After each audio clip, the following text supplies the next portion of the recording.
look at that. Chat's already open.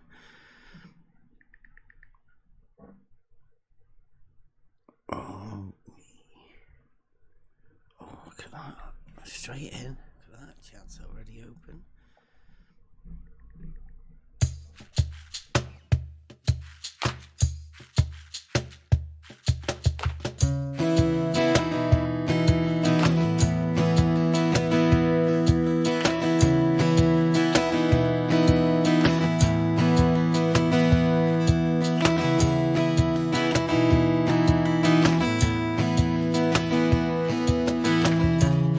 Double theme clouds your mind. If you walk that road, you'll be left behind, like swaying branches in the air, lost in confusion, filled with despair.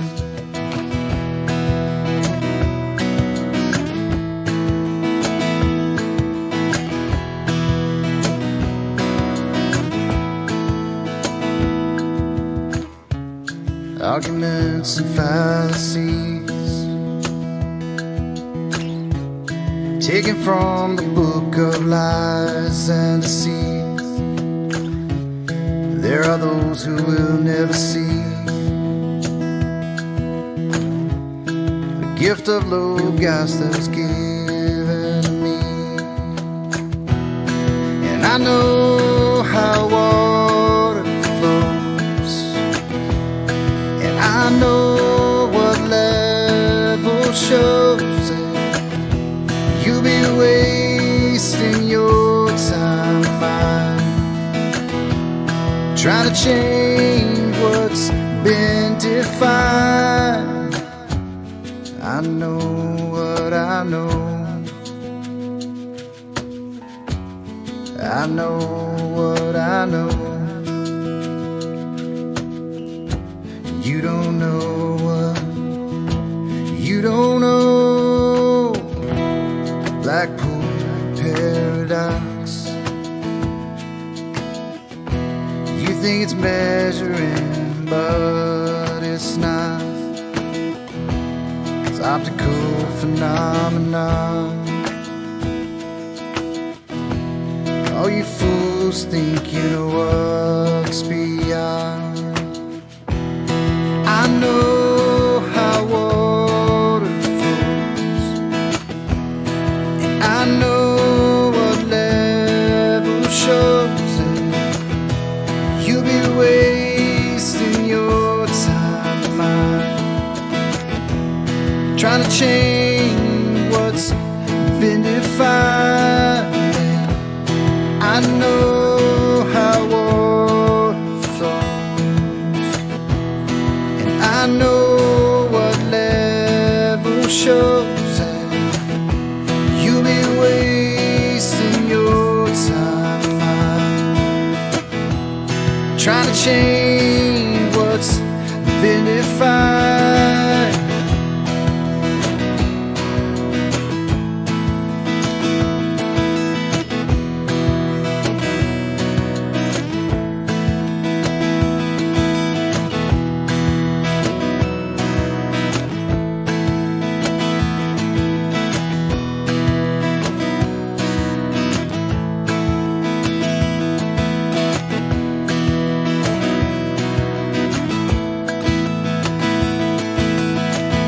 Horizon means the line where the sky meets the earth. Yeah, that's the definition I'm going by. All horizontals are parallel to the plane of Does anybody know if Let me Rakia? finish. You can't just spout your logic at me. I'm still talking.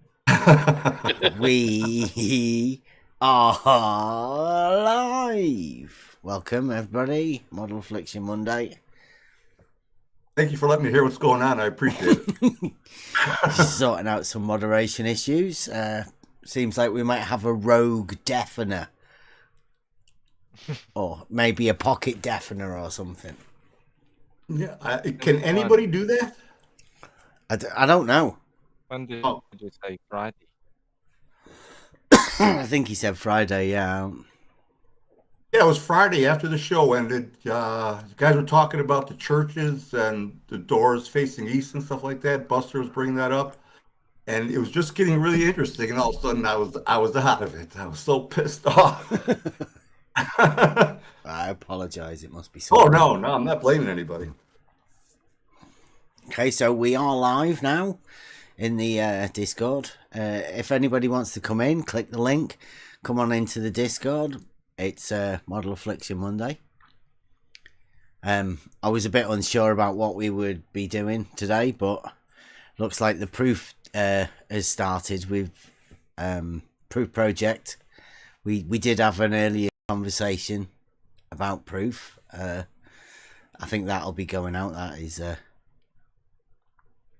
it's quite a good. But seeing as this is Model Affliction Monday, I think we should be talking about some of the afflictions that we see around us. I think some we've just started to notice, some that have been around quite a lot, but being able to narrow down the problems, or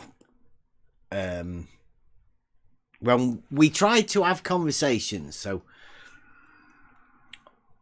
coming from a position where there is no model, where you know nothing, you assume you know nothing, so you assume there is no model to start with, and you build up your proofs based on your own conclusions with no forethought of a model.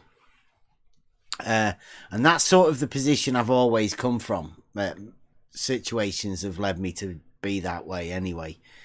But within this conversation that we have round here, that seems to upset people, and it always has done right from the word go. That's why I'm here in the first place, because of the way people reacted to me saying that in the first place. So what we've decided, or what I've tried to work out in this, to get it back to its basics, we've found that we found logic to be a good help within an argument, but there seems to be an affliction, a model affliction, that's why we call it, that seems to cause people to not be able to see logic in a logical way. The baggage that it comes with the presupposed model, either side, doesn't really matter, or any sort of predetermined conclusion that people already come into an argument with, stops them from being able to see certain facts or certain sides of an argument, and it becomes very difficult to have a conversation. I mean, everybody within this conversation knows when you hit a roadblock, there will be something that causes the argument, the conversation, or whatever to veer off into a different argument. I used to call it people who tangent talk. That the conversation would veer off in some sort of a strange way, and you'd never get back to where you wanted to.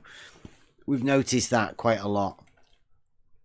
Now, I think what we've found just recently, we did have a little bit of a chat about it today, is that within logical understanding, if you don't talk to people about it, and if you don't have a community, if you don't have an Emma to say, wait a minute, are you sure that's right? Are you, like, that doesn't sound correct, right? If you don't have that person around you, it's very easy for you to be able to come up with a fallacious argument, because your logic isn't based on true logic. You've not checked your P's and Q's, or you've not had somebody else check your P's and Q's to make sure you're not coming to some sort of a fallacious reasoning. Fallacious being like a bad conclusion, right? You've got 1 + 2 and you've got it equaling 4, but you can't see the reasoning why it's wrong. That sort of thing. If you think 1 + 2 is 4 and that's the way you are, then if you've not got anybody there to correct you, or even if there is somebody there to correct you, but you just have been taught that 1 + 2 is 4 and that's the way it is, that's sort of the way logic is for people, I think. Not wanting to say it's difficult or anything, but it took this argument and people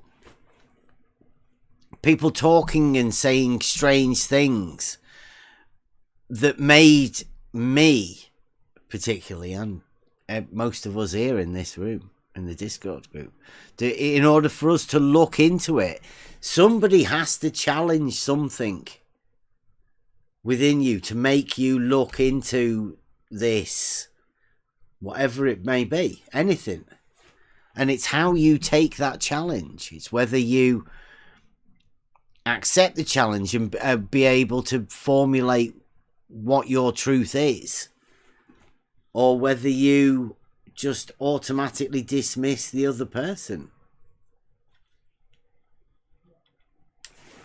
It's sort of difficult to explain, but I think the model Affliction has taught us to look into the founding of where we were at. It caused us to go to first principles in order to prove something, but only to find out that the reason for us backtracking to go to first principles to make it more simple so we can try and explain it to somebody, that thing that we did, we kept doing it because people didn't seem to understand and we wanted to make it more simple. But I think we've found out just recently that the people we've been trying to simplify it for will never see it. The model Affliction stops them from seeing certain basic truths. The cog-dis reaction has been nullified by a logical framework that allows for these contradictions, and it stops the need for a cog-dis reaction. Or I don't know. I think the cog-dis reaction is still there, where people fight against something.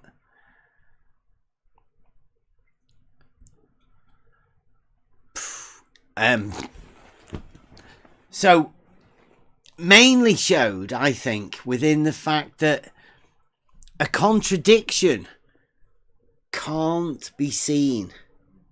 It's not allowed within a certain logical framework. You can either see the contradiction and try and fix it, but if you've got this framework of logic that is some sort of a paraconsistent logic, which means that you do actually allow for contradictions. You have something that allows you to have something both on and off.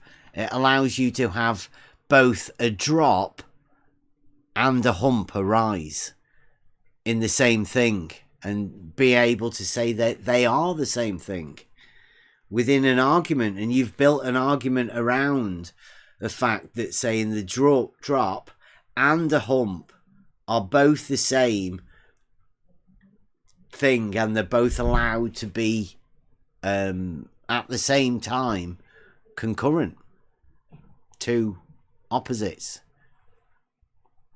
And if you've got that built into your framework of logic, then when somebody tells you, well, that doesn't seem right, that how can you have both, then what do you do? What choices have you got?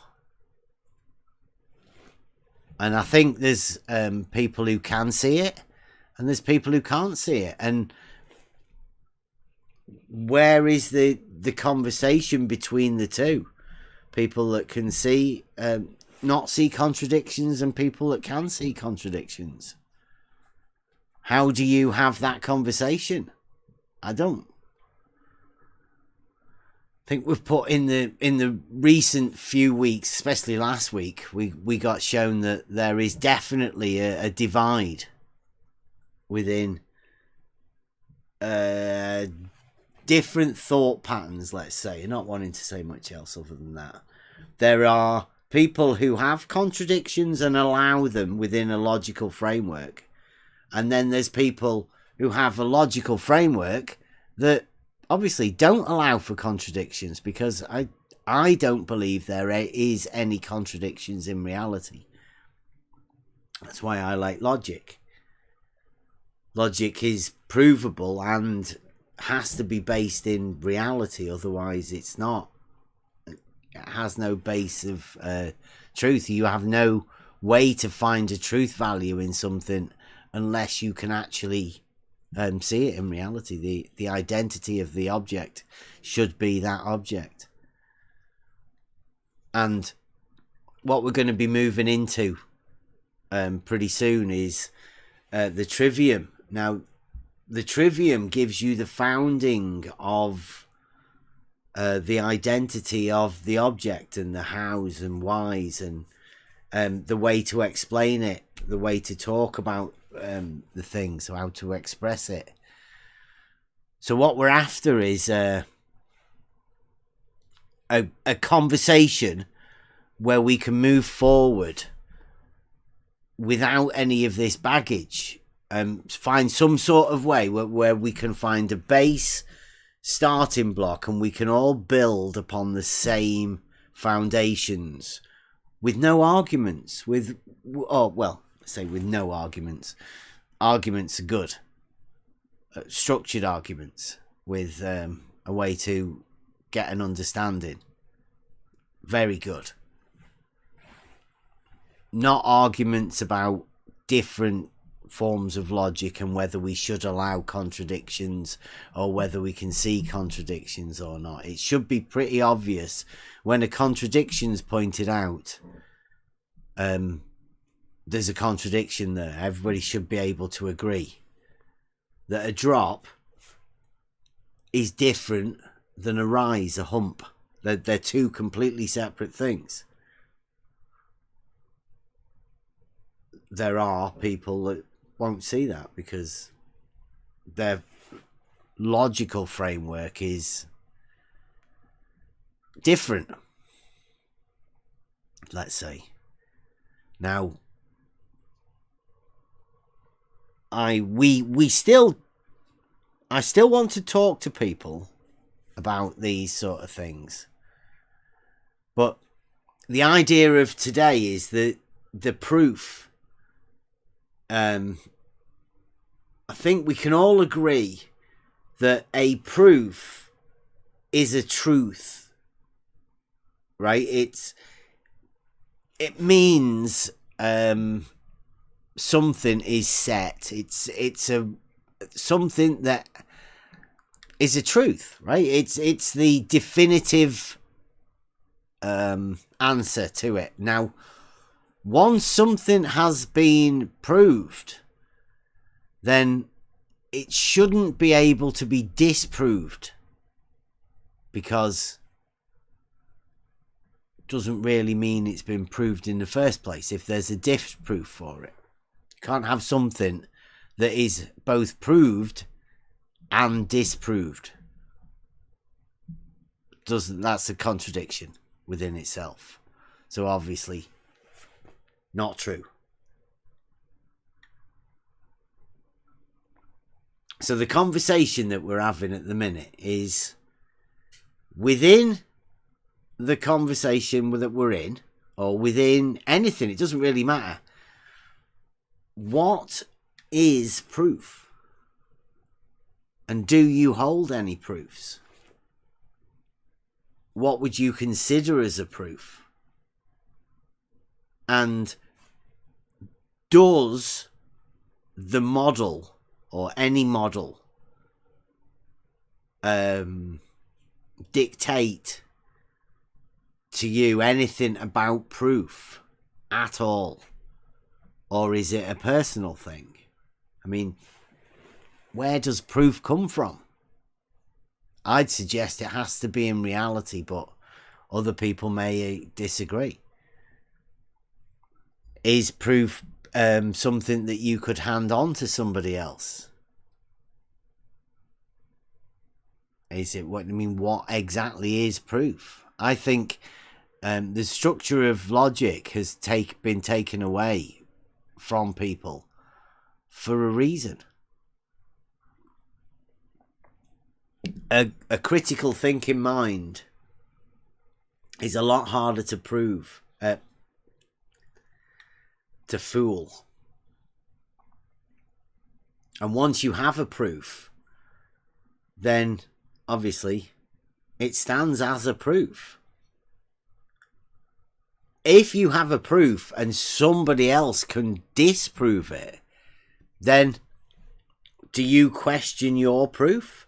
Or do you question somebody else's disproof? What do? Do you go and ask somebody else about the disproof? Or do you ask somebody else about your proof?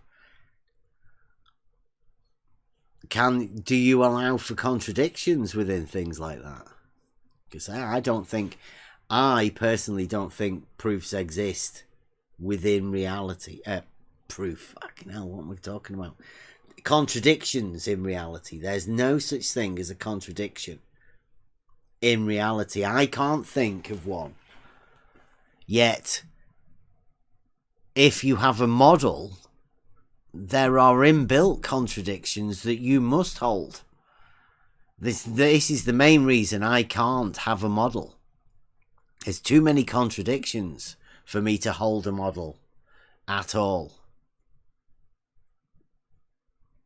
Thanks for watching, Dawn. So I don't have a model, never had a model, but I can spot contradictions for models. That's why I don't have a model.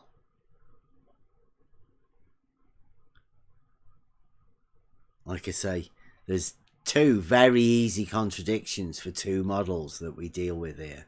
Say that in the mid-ground in between two models. Model 1, like I said earlier, you can't have a drop and a hump at the same time. That's a contradiction I can't have. The other one is, you can't have it being flat whilst being not flat. That's a contradiction. You can't have flat being not flat. Doesn't make any sense.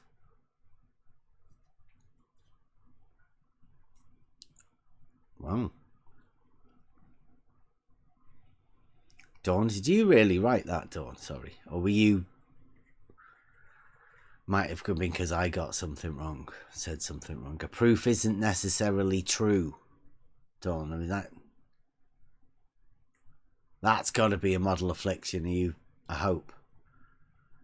It's a joke. First time I've ever heard anyone say that. Yeah. Wow. That's got to be a model affliction, right? My model dictates I must say a proof isn't necessarily true.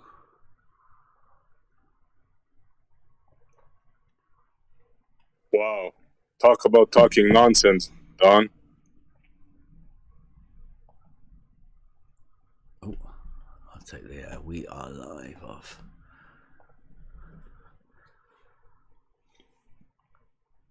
It is really me. It's Dawn. This is the famous Dawn of the Dawn Gone.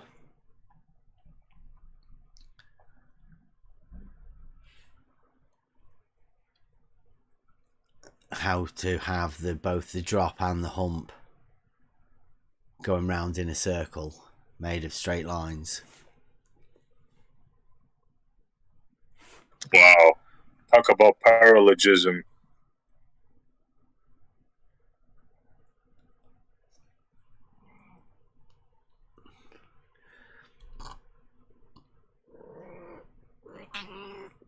Wow. No. Yeah, I don't know. Sort of got sidetracked there from Dawn, but I mean that's a brilliant example of model affliction.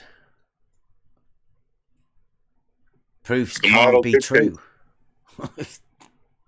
Yep. So is he saying a proof can be true and not true? I don't know. I mean, as far as I know, the model afflicted can't have any proofs because they know there is no proof for the globe model. So as a consequence of that, they can't have proofs of anything.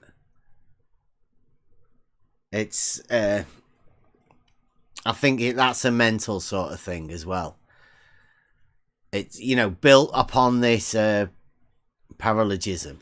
If you don't have proofs for your model, therefore proofs can't exist.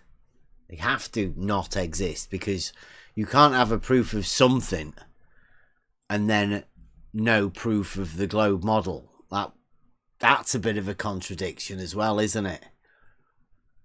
So let's get rid of all proof. Yeah, have to, must do, I think. That's the only Sounds way it works for rational. them.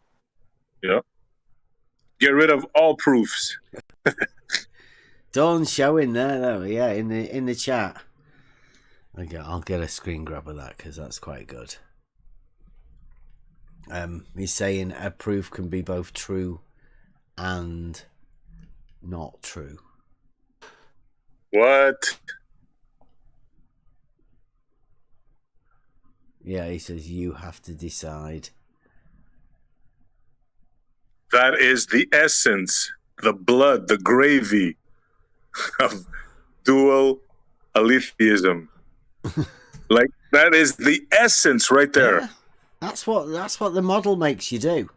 A proof can be true or not true. Either or. For Dawn, you have to decide. It's up to you personally whether you decide a proof is true or not true.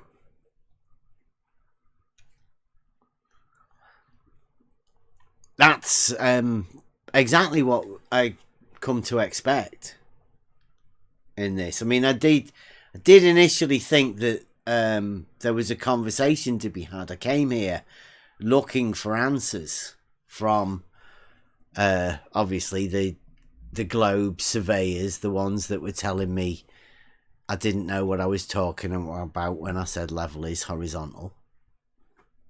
Came looking for them to try and find out, and obviously we've developed tests and stuff to do that. Still not had any chance to talk to anybody about anything. No chance to go over the tests or anything. Nobody wants to come and see the proofs that we've got. And still, people like Dawn say that you can choose whether you want something to be true or not. Selective truths, let's say, as the model has. Yeah, acceptable truths for them. Yeah. They'll accept some and they won't accept others. Yeah, and they could turn a falsehood into a truth by doing that too. That's more like it, yeah. Mm. Yeah. I can choose to make a falsehood a truth and a truth a falsehood. That's the magic. Taking the falsehood and making it a truth and believing it.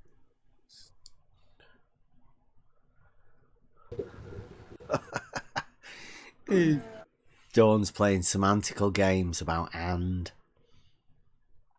Can I post a picture? Oh. Sorry? Can I post a picture? I don't know. Can ya? We had a role change thing. After the Great Globe Science attack of the other week, of last Wednesday.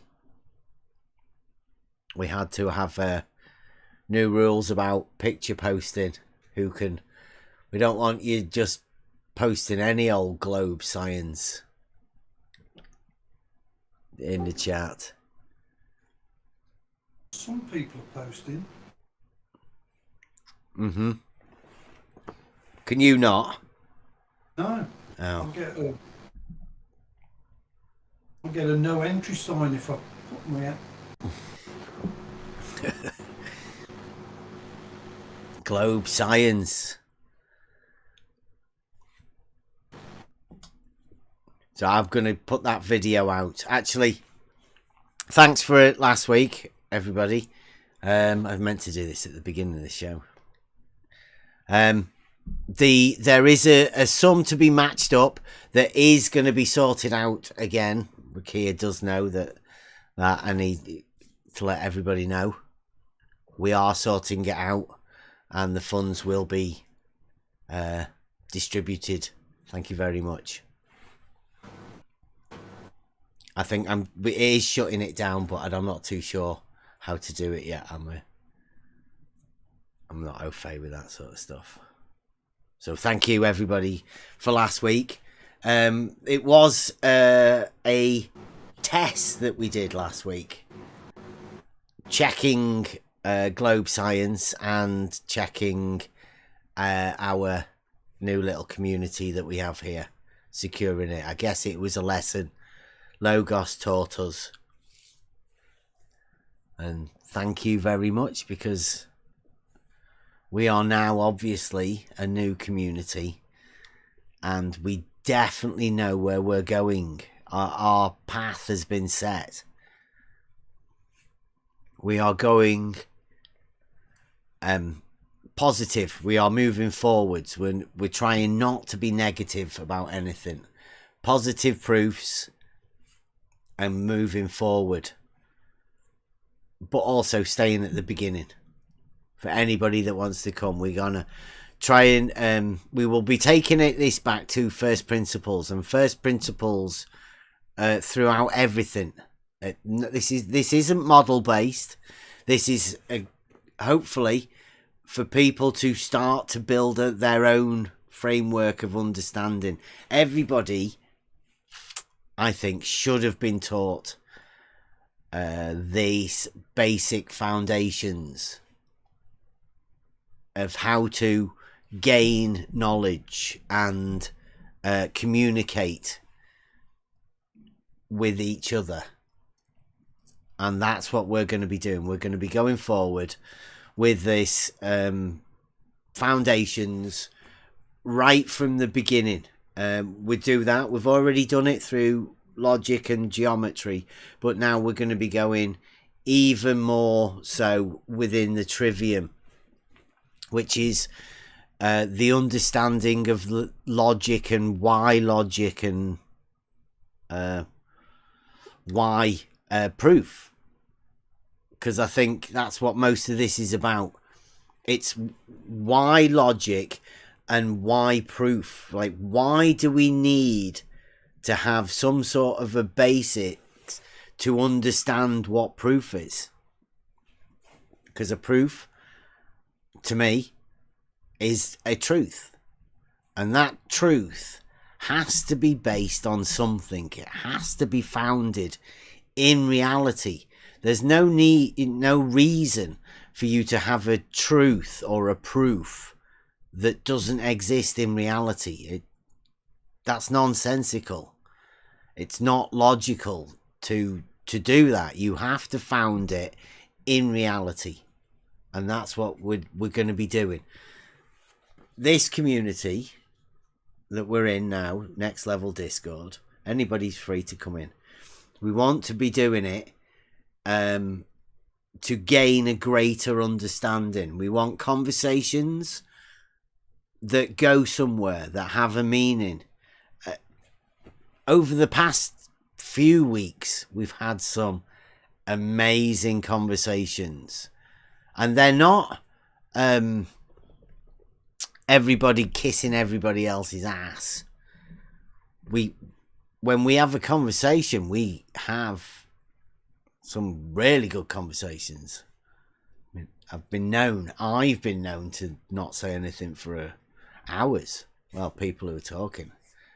Just last week, I think, was it Essie and or Kevin, Rakia? We've had some really good conversations that have been going. One last weekend where Buster wrote a song. So come on in, come to the Discord. That's where it's all at. The learning, all of that happens within Discord. These nights are for us to show ourselves to the outside world, right? So that everybody isn't misrepresenting us, which there seems to be an awful lot of at the minute. People misrepresenting. I know there's not many people watching, but you know, at least it's down on record what we say and what we do. Now everybody else can make up whatever stories they want and say things about us. If we were to do that and make videos about those sort of videos that everybody else makes, that's all we'd ever be doing. And everyone would say, "Oh, you're full of drama," and we try and rise above it, and we're going to try and keep doing what we do. But we know that when we do this, people get upset, people get triggered, people misrepresent what we do. But that's because of this malformed logic. So if anybody wants to come and get a true understanding of what we do and ask us questions or whatever, we'll answer them. We do. Come into the Discord.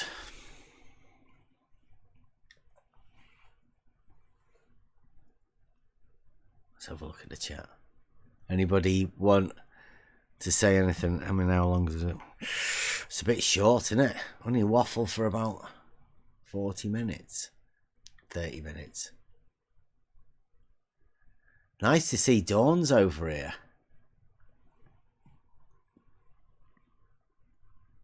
Why don't you come in, Don, and tell us more about your crazy idea?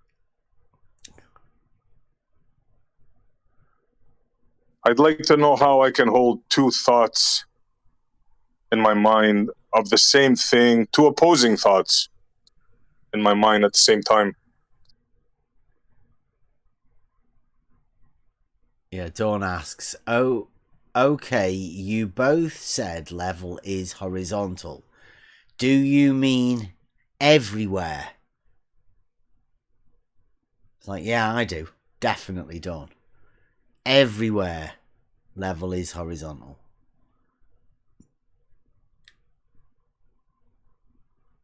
Can you think of somewhere where it isn't, Don? Mm-hmm.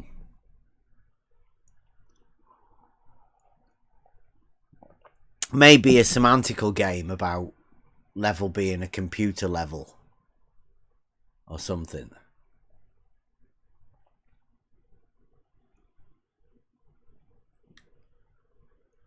A word. Mm-hmm.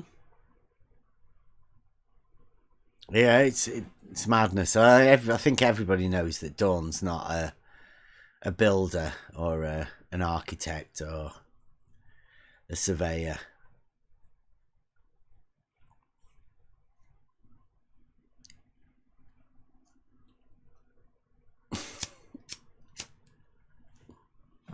But I mean, that does go to show. I mean, most people around here may know Dawn or not. Should know the Dawnagon. Dawn is a regular in other chat rooms, and he'll decide whether he thinks something's true or not based on his own information, and he can decide he can do that later at a later date. But he'd be willing to argue the counter and decide his own truths. And that's not an uncommon trait within the model community, the model discussion community, which is, I think, why when we talk about reality, they get upset about it. Come into the chat, come and do the globe science. I mean, I think Dawn is a globe scientist. Heavy on the diletheism, but I mean, it's still a globe science trait. A particular style of debate or discussion that we've become used to within this community.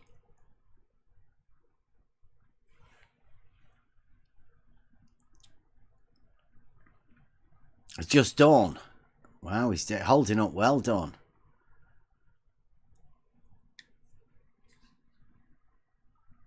There's quite a few. You may notice the different traits of the what we call text chat trolls. Most of them are quite good at typing. Obviously, they type a lot. And this trait of being able to have your own truths is something that we've discovered quite recently, really. Brought to us by another one of the globe scientists, but the diletheism. This idea where you put in an axiom within your framework of logic, or whatever it is that you want to put it into, where it states that there are no contradictions. They do away with the law of non-contradiction. So they allow for contradictions within anything. And they can put it in any argument at any point in time. And it leads people into this idea where, well, there is no truth value to anything. There stops becoming proofs because you dismiss the truth value of a logical framework. I mean, most people probably haven't dealt much with logic other than within a computer idea, within the school system or whatever. Well, logic, it goes back a lot further than that. It's a framework to build your understanding upon. And when people have messed about with it, then there are no truth values. There's no such thing as a truth value within your logic, which truth value is how you get your proofs. So they have to do away with proof. Both truths and proof go at the same time. Post-modernism. Do away with self-evident truths. Do away with everything.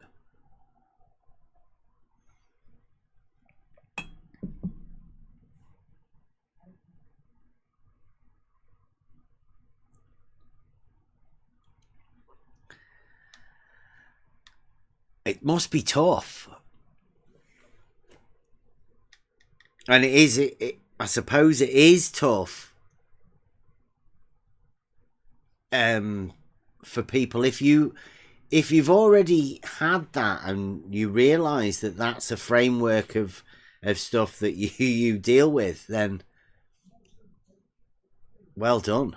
But if you don't see it, don't get upset. That might be a sign that this paralogism is you may be holding a bit of it. If you feel that there's some sort of cog dis reaction and you're getting angry about these sort of things, and wanting to post some pictures of globe science, or globe scientists enjoying themselves, you might be holding a little bit of paralogism that's causing this reaction. Maybe you're part of your cogdis reaction. Hopefully not. I mean, if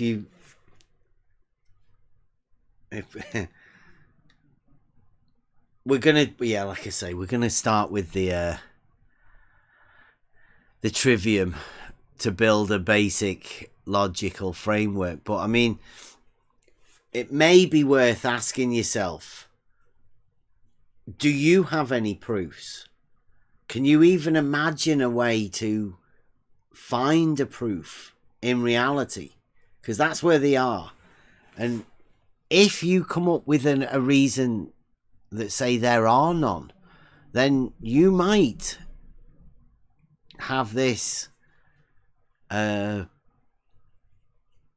built in. You may have diletheism axiom been placed in there by somebody. Somebody may have taught you paralogism, or you may have taught yourself that.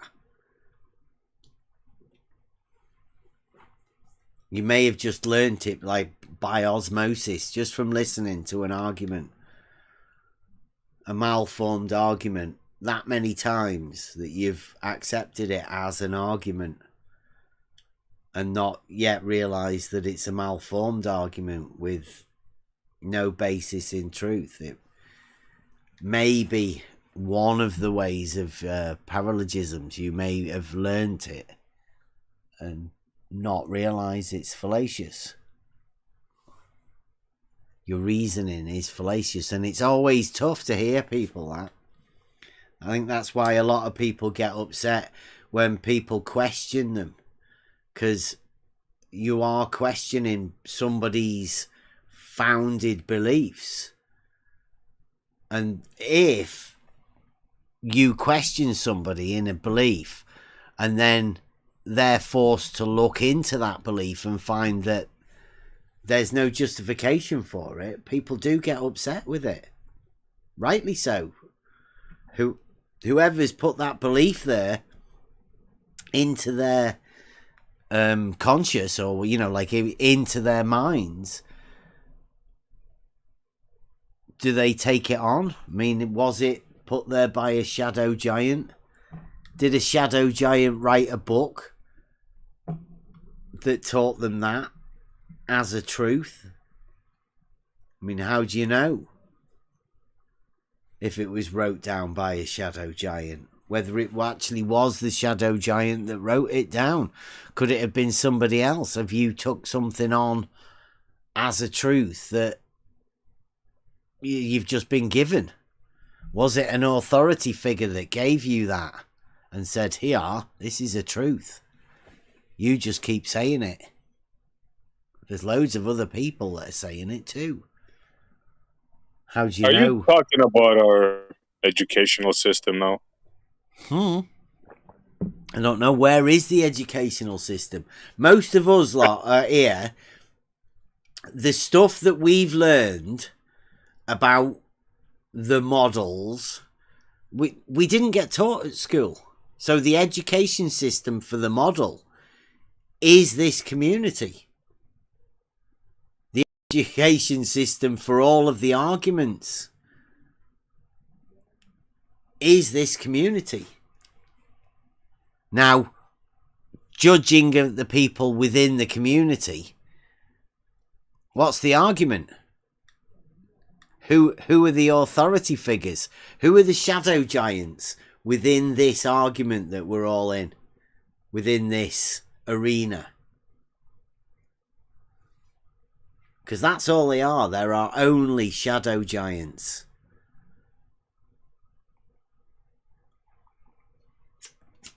Yeah, think about it. Most of the stuff we have, or I had, because your situation is different. Yeah. Most of the stuff the rest of us have is not a lot in school, right? I was just thinking about that. Most of it is from television. Think about it. Space movies, Star Trek, and don't even go there, entertainment. Go to like the documentaries, Nova, and all those things, right? Yeah, school basically just teaches you the layout of the solar system, you know, where the planets are, you know, around the sun, basically. That's all I remember being taught in school. Yeah, same here. Core Yeah, as well. The in geography they put a big slice and showed you the molten bit in the middle, didn't they? yeah. That's the only lollipop. thing I can remember. That and, like you say, the solar system, the different orders of the balls in the sky. Yep, and then the TV took over. Yeah, they put that picture in your head, and then the television and media takes over. Exactly. That's it. Exactly. Well, they take over with you can form your own paralogisms, right, around that, the pictures that you see, but the actual argument that we get within this arena has taught us all sorts of numbers. Like you taught about people saying that different objects rise to other objects. You know, that you can only measure angles in certain places. That, you know, that you are taught a lot of the arguments for this within this arena. Right? You're not taught about the model. You just taught about the arguments.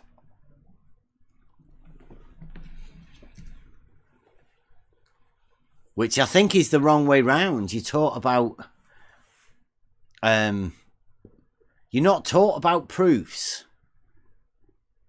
within this arena. You talk about debunks, which I think is the wrong way round. That's very negative. All of the debunkers. I mean, because what are they debunking? As far as I can see, their debunking level is horizontal and getting really angry about it. Getting upset. Getting triggered. Wanting level to be a circle.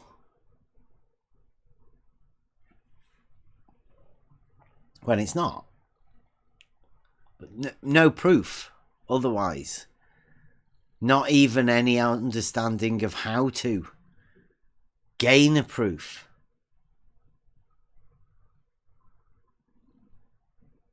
Which is troubling. Because, I mean, oh wow. I've had discussions with a lot of people over quite a few years within this arena. And they, quite a while ago, they decided that science doesn't prove anything. Heard many discussions about that. Then proof was only within mathematics. Because obviously that's where proofs are. Mathematics, geometry. Mainly geometry. Now They've upgraded it lately. Well, there is a proof that pi has a transcendental qualifier, right?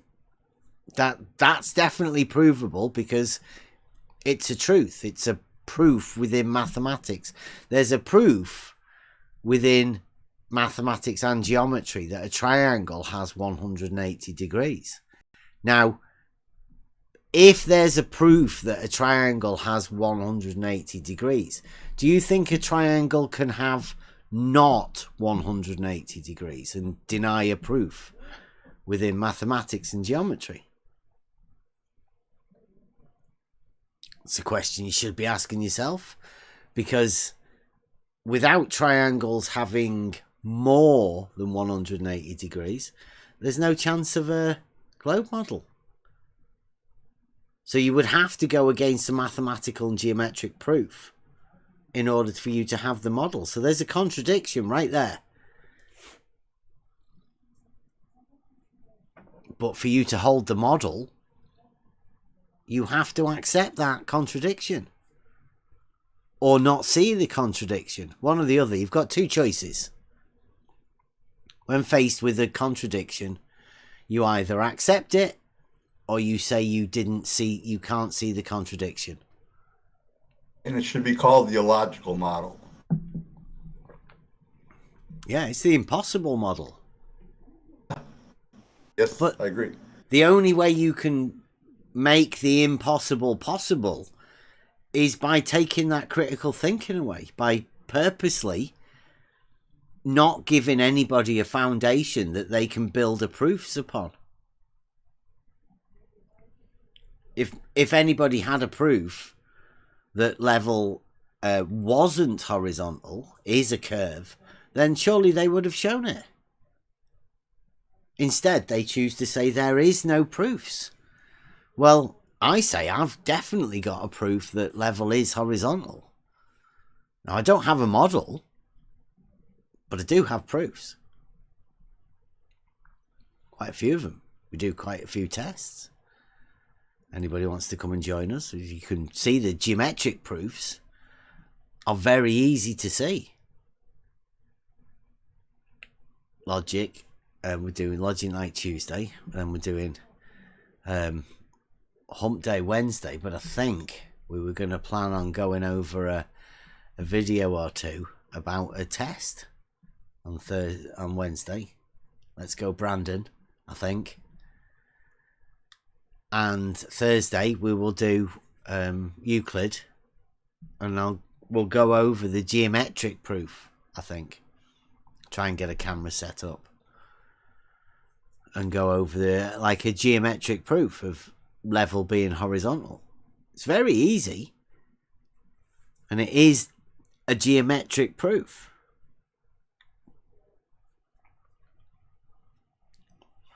There'll be people that won't be able to see it as a geometric proof, or they'll have to give up one of the other things. But I mean, contradictions are allowed. It's one of the best ways, I think, of finding whether somebody has a model or not now, is by showing them a contradiction and seeing the reaction. Show contradiction, watch the reaction. How does somebody take that contradiction? What do they do with it?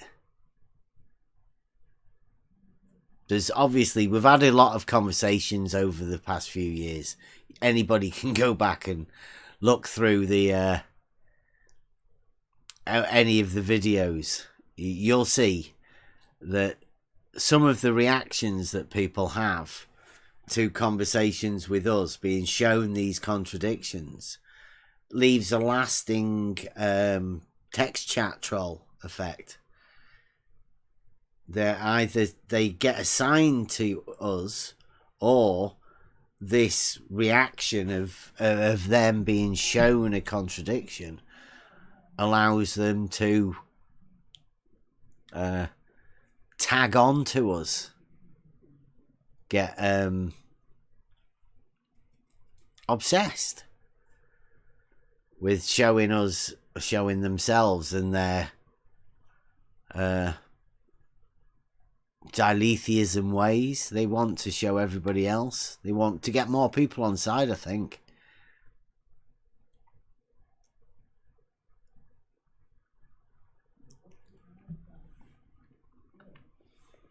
Right, does anybody else want to say anything? I think I'm getting a bit... I don't want to sound like I'm rambling and digging into everybody and all of that, but this is a logical way of thinking, and it's new to me, looking into how this logic works and how people can form their own logic. I have been hearing it for years. People say, by your logic, that means... Well, that's not the way logic is. But you do need a lot of people to talk about it. Yeah, go on. Sorry. Yeah, they confuse logic with opinion in that instance. See, this is a perfect example. I'll get a...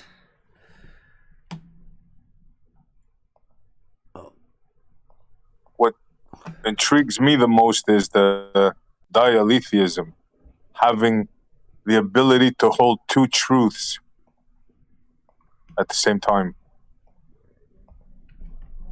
There we go.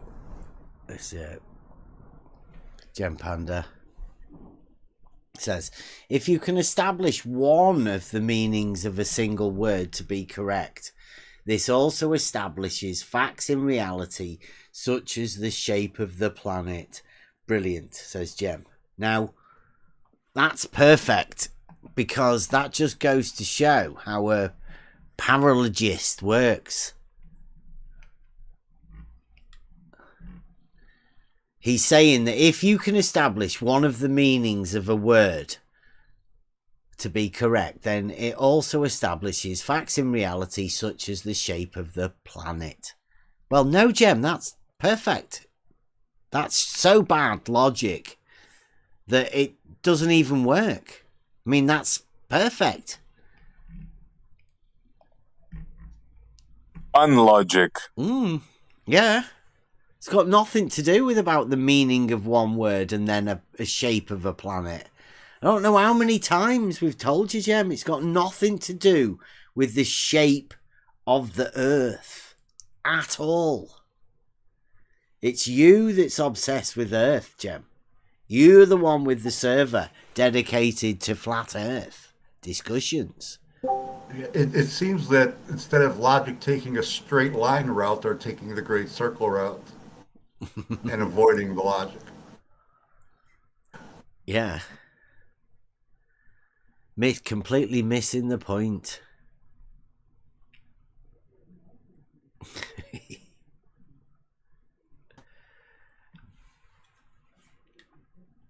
Yeah.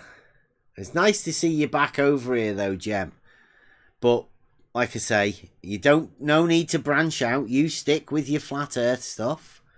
We'll just deal with reality here. I don't think you want to be coming over here and exposing your dialetheism and all of that. We'll stick to pure Aristotelian logic, explosive logic. We like our logic explosive and kept that way.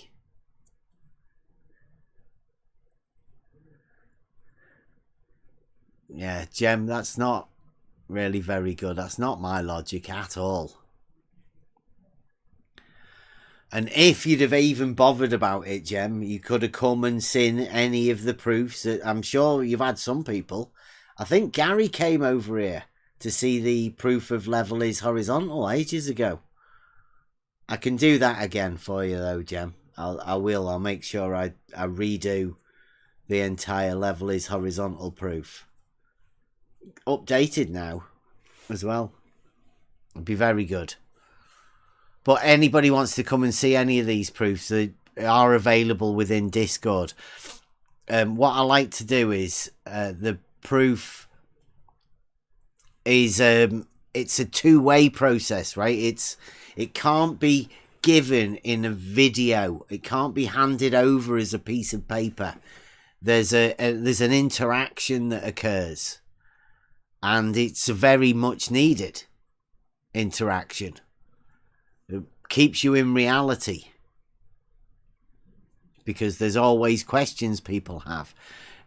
Everybody else needs to be tailored a proof, because it's a personal thing. It needs to be tailored, and it needs to be worked through, because everybody comes with their own baggage of preconceived ideas.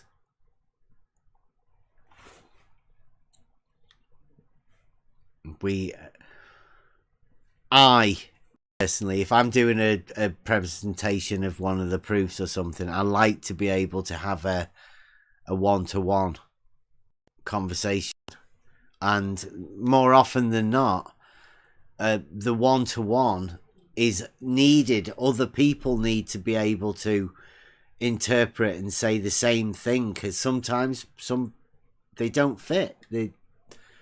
Your eyes aren't open until they're ready.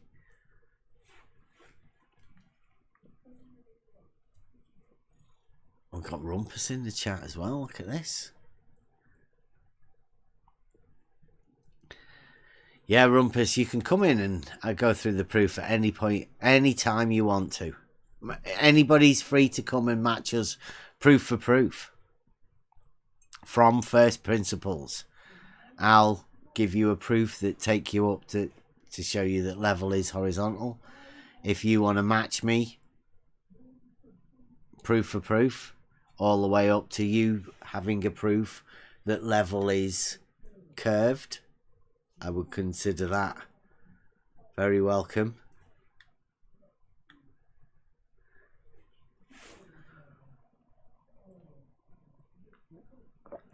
If you want to call this Bev logic, Gem, then good for you. It's just very simple logic. And I don't think everybody here would agree with you. It's just logic. There is no... It's like numbers. You don't have your own number system. Well, logic is numbers. Mathematics is based on logic. Geometry, based on logic. Arithmetic, based on logic. There's a very close link. I'm not so sure whether music's based on logic. I'm not too sure about that. I don't think that is. There's nothing logical about jazz, is there? I don't think so. I'm not the music expert, though. But yeah, they're based on logic, so you can't have a different logic. You can't have a different arithmetic.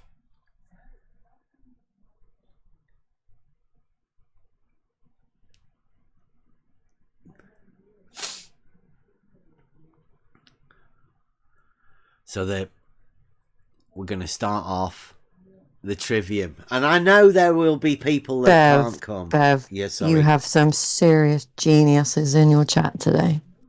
Who have we got?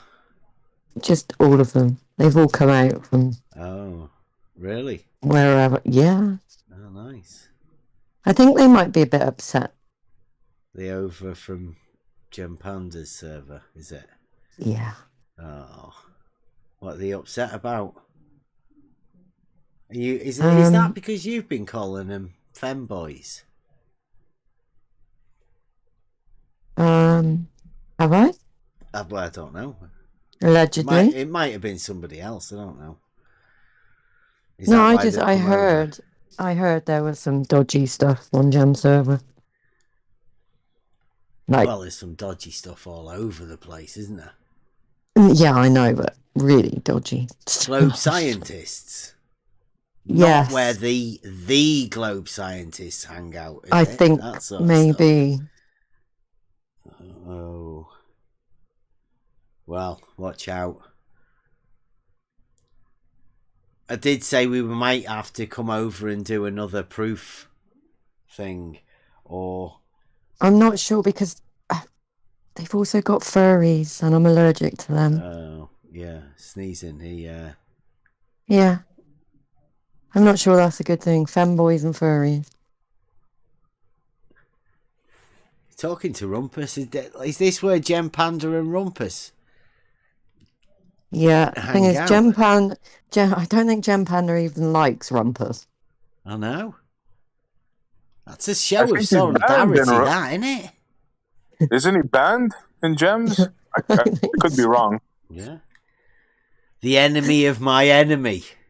What a friendship. Gem Panda and Rumpus. Everybody check it out. Look at them in the chat. Talking to each other like they're friends. Yeah.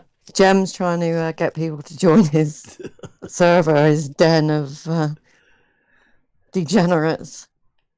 It's all right, Gem. I'm sure if people are into that, they'll find you. Don't worry. Yeah, you don't want to be advertising it, Emma, do you? Yeah, but I mean, no, I'm not going to give the link out for your Discord. No. If you want to do it, feel free.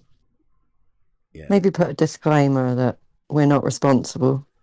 Is he still got the thanks Bev running? Oh, yeah. Yeah. See, if you Yeah. were Thanks, a certain person with a name beginning with the letter B, you would have copyrighted that. I mean, privacy struck that. Luckily, you're not. Oh, Sam's come as well. Team. Mm-hmm. As I said, they're all out there. Ah, see, Rumpus and Jem, they are the good mates. Bestest pals. Are you going to give Jem the exclusive on your videos, Rumpus, or are you just going to put them straight out on your channel whenever you do the streaming for your test that you're doing? I think I heard Farmer's Boy talking about it, Rumpus. He planning on it soon? Or have you got to wait for confirmation of when George is coming over? Can you at least wait until the exams are done? And then my lad can come down once he's finished his exams for this year. You know there'll now be a mad rush to get it done before then. You reckon? Absolutely. He's got to put his videos out yet of how he's going to do his test and his slideshows. Yeah. But if you said that you need them to wait until such and such time, guaranteed they'll make sure it's before. Oh, George is coming over, yeah. Mm-hmm. Yeah. George is coming to the UK. Oh, yeah. Joy. He has 10 people. He assembled a platoon. Cool. Yeah, I think Farmer's Boy said there would be a lot of them. There were a lot of people eager to help Rumpus at the Bedford level test. Oh, look at this. Oh, no. Uh-oh. Oh, no. Oh, is that the real Jose or not? Because that looks like a bit of a fight going on in between them. No, that's the real Jose. Is it? Yeah. I agree, Jose. Yeah. I think that's probably the first and the last time. I thought Jose used to go over there to drum up a bit of business. What's up with that? He's not severing all his links, is he? Is he going solo as Jose. well? I mean, they're pushing everybody out. Jose, their own community. I've got the gossip on everyone, so if you want someone, Chris, let me know. I'm joking. I don't really care. Have fun, though. Yeah, there's no need to start a globe battle, in the chat, guys. Globe science fight. That's not the sort of thing we want to be seeing. We want to try and get a bit of camaraderie, see how we can all chat to each other and discuss these things. Oh, Betty's coming as well, Rumpus. Nice. I like it. That's why people like Betty. And I like the way you say that, Rumpus. I love it. It's brilliant.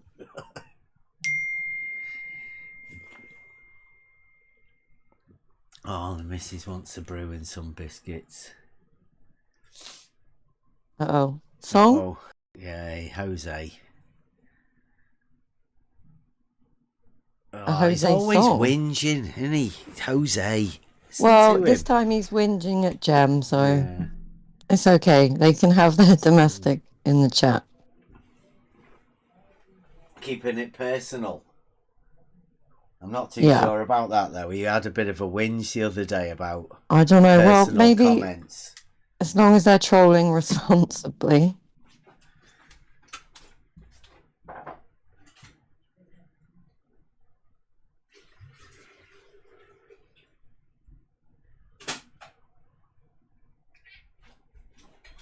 I mean, are you putting on a song? It is Model Affliction Monday, so I guess if they want to do it in the chat. Yeah, I don't think they'll come into the Discord. No. No, but I mean, it does look like this is the only place that Jose and Jem can converse together. I bet they don't get around. I bet Jem's never been on Jose's, has he? Or I think you're he might have clipping done. for me. Oh, wait 1 minute.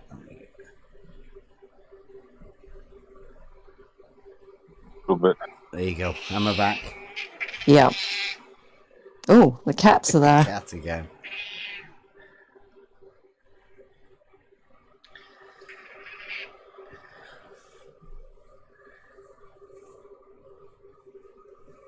Lots Yeah. of good people left, Gems.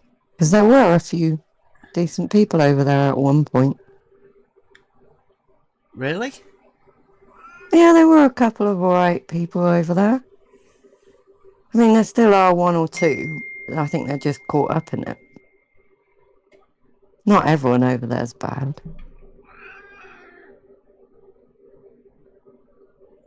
See, even Jem's saying there, look, you are right to tell me about it because obviously I am responsible for everything each person says. I mean, that's right, Jem. It's your server. Yes. Hang on. You are correct. Didn't we used to get moaned at that everything everybody ever said came from someone else? Yeah. Yeah, All that's the the way it time. works. Or- It's like, can't be or hypocritical. if- You wouldn't yeah. expect it to be hypocritical, would you? I mean, Yeah, that's why if he's Nathan saying Oakley says something, that's it. Everybody thinks like that. No?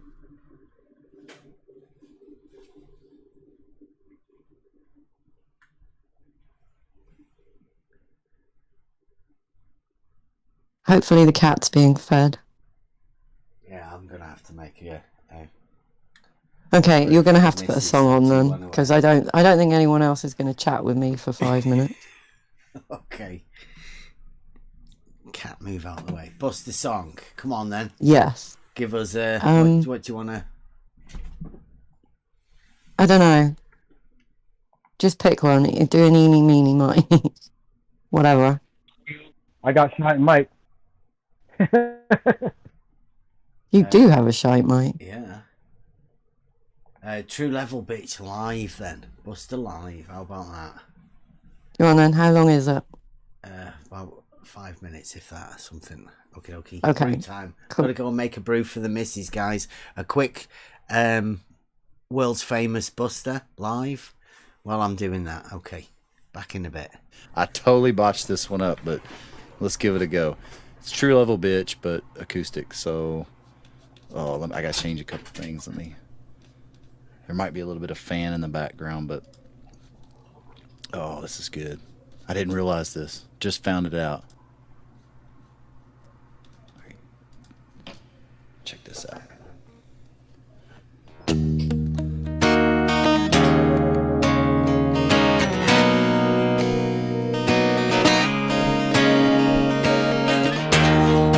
We are in a war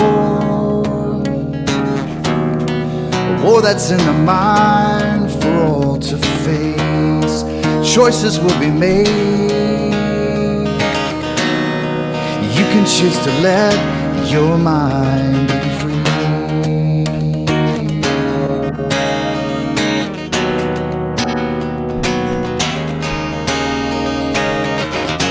You might think that you're right. Everybody knows that you're wrong. There are things in this world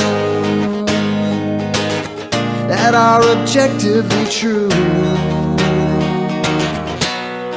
but in the end you'll find we're all looking for the truth.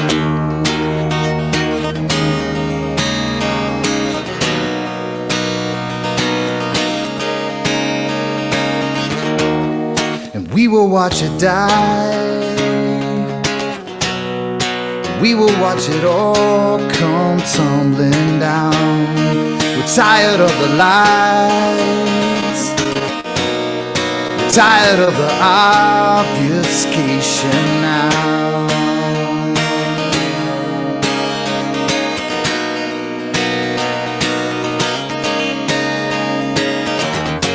You might think that you're right.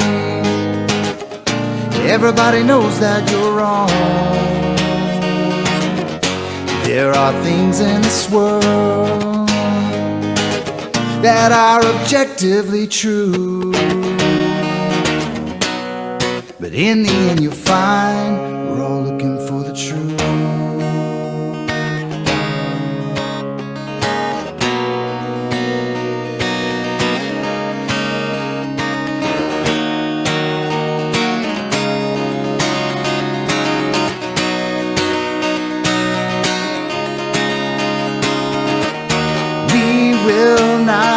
Let these shadows win. Step into the light. We will not let these shadows win. Step into the light.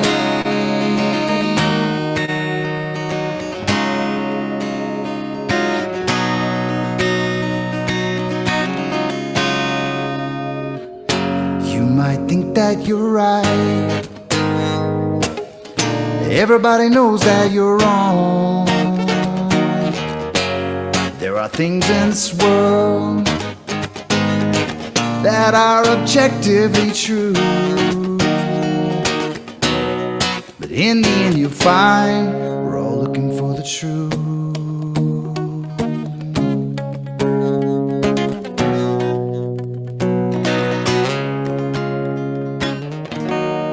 And we will watch it burn. We will watch it all come tumbling down, but from the ashes come something that is pure for all to see.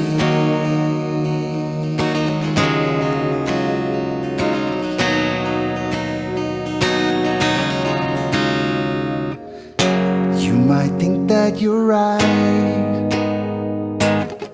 Everybody knows that you're wrong.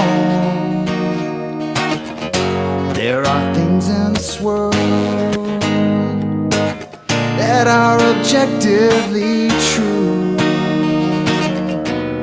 but in the end you find, in the end you find, yes, in the end you find we're all looking for the truth.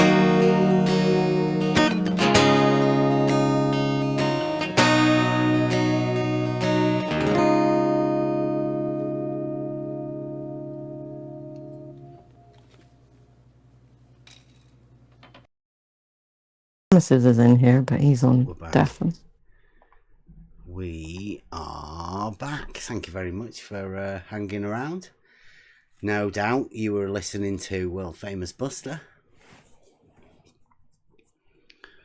That one we call True Level Bitch, but there's no True Level Bitch in that one, so I don't know what to call it. It didn't have a name, I don't think, beforehand, before we did the True Level Bitch.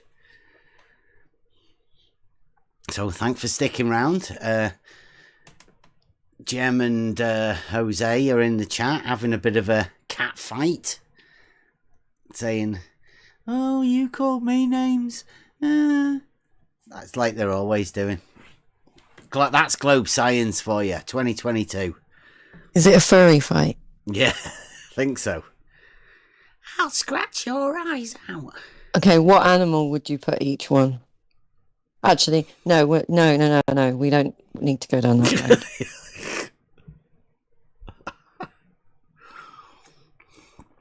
Yeah, let's not do that.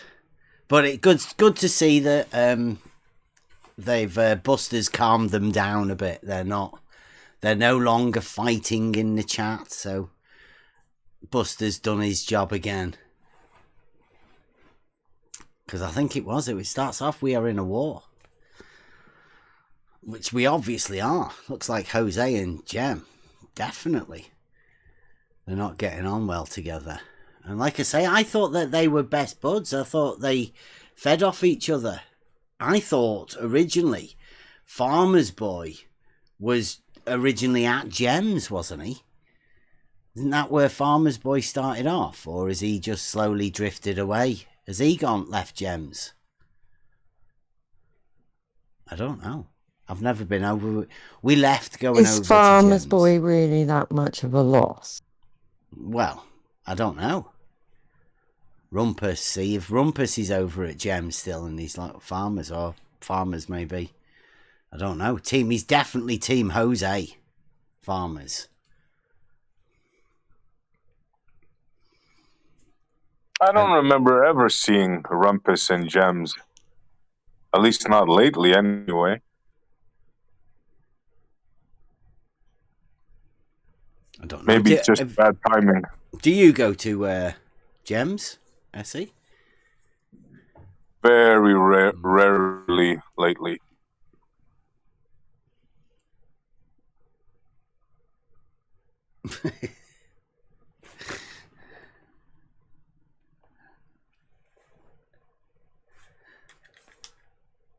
Well, we started off the proof project in Gems this year.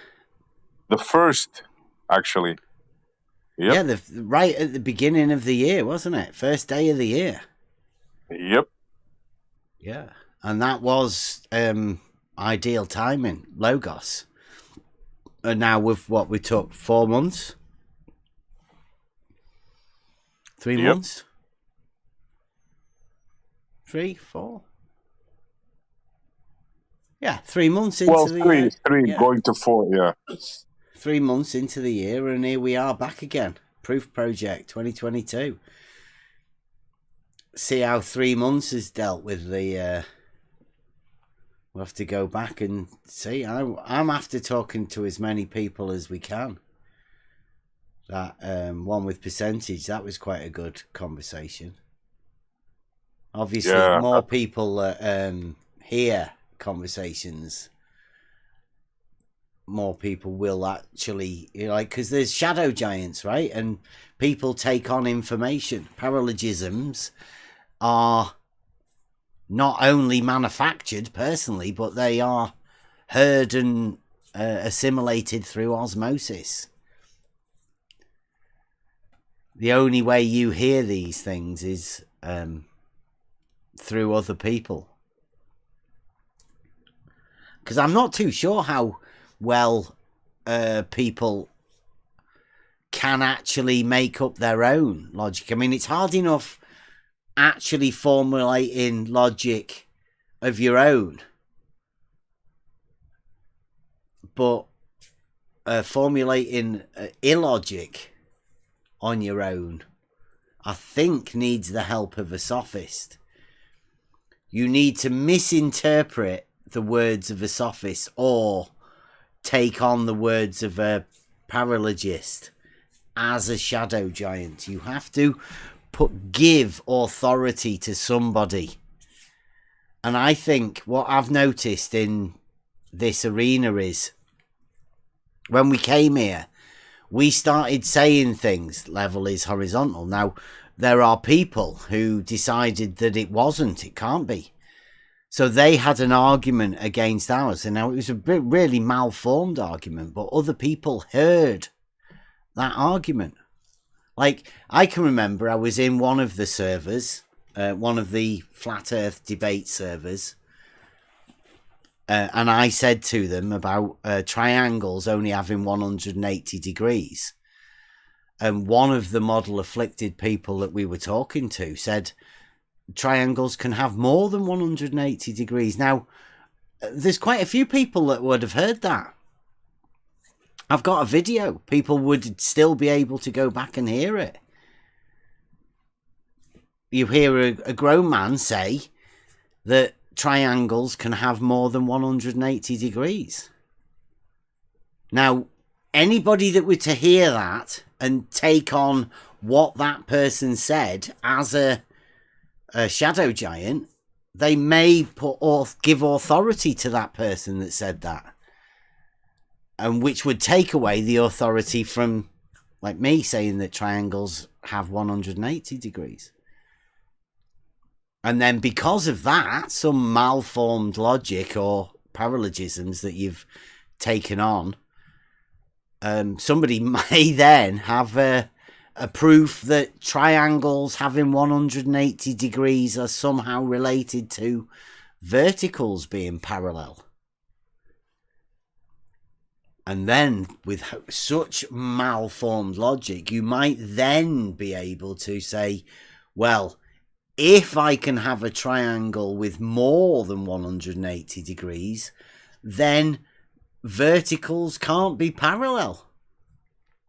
Which is a fantastic illogic and one of the best paralogisms I've ever heard of, which we're going to go over tomorrow. Logic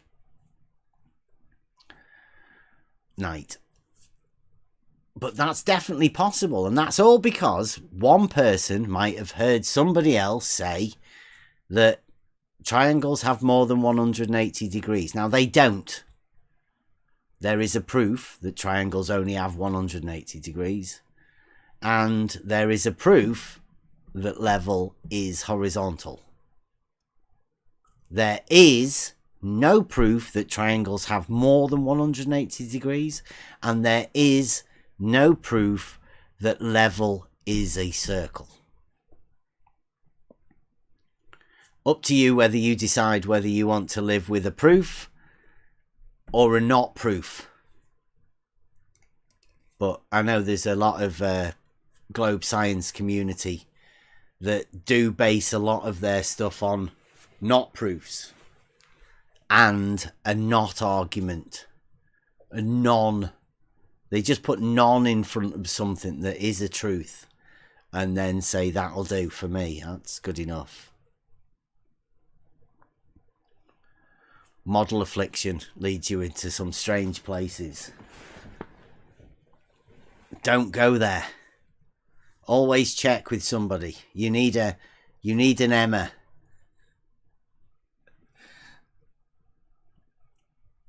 Jem. It was you, Jem. Everybody wants to know. It was Jem Panda was that person that said you could have triangles with more than 180 degrees. He was the first person that told me that you could go up to the top of a mountain and measure angles. Now, we'll go over it tomorrow. It is Science It Out proof, literal proof that he said come up with based on what he's heard Jem Panda say. So, well done, Jem. You are the originator of this proof that Science It Out has brought. And it's one of the best examples of a paralogism I've ever seen. A certain sort of paralogism, just like non-related facts put together to cause a conclusion. Doesn't make any sense, but that's where we are with globe science. The globe science community is doing some strange things at the moment. It started around the time we tried to interject geometry and also logic. Geometry was the starting step, and we went for 2 years with people not understanding geometry and all of that. Like Rumpus says. Rumpus says, you don't understand geometry. It's true. A lot of people don't understand geometry. It's about logic. And it is the truth. Once you keep the truth value within logic, geometry is the only thing that can be proved. About line and form.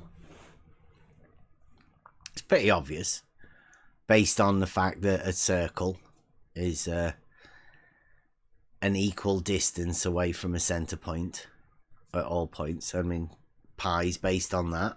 There's proof. You can have a proof within geometry that shows you pi and it gives you a number value for pi, but that's a relationship of the diameter and the circumference. It's the circumference over the diameter as a ratio. It comes out as pi 3.14. Blah blah blah. This isn't word games, Gem. This is actual words I'm using. You did tell me that triangles have more than 180 degrees. A ridiculous claim, but yes, you said that, Jem.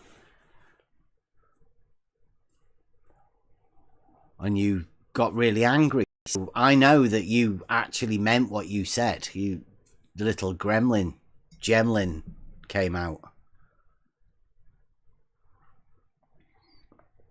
And like I say, whenever I remember these firsts, so Jem, you have the honour of being the first adult to tell me that triangles have more than 180 degrees, which is fantastic. And I will be forever thanking you for that. I never believed adults could possibly do that.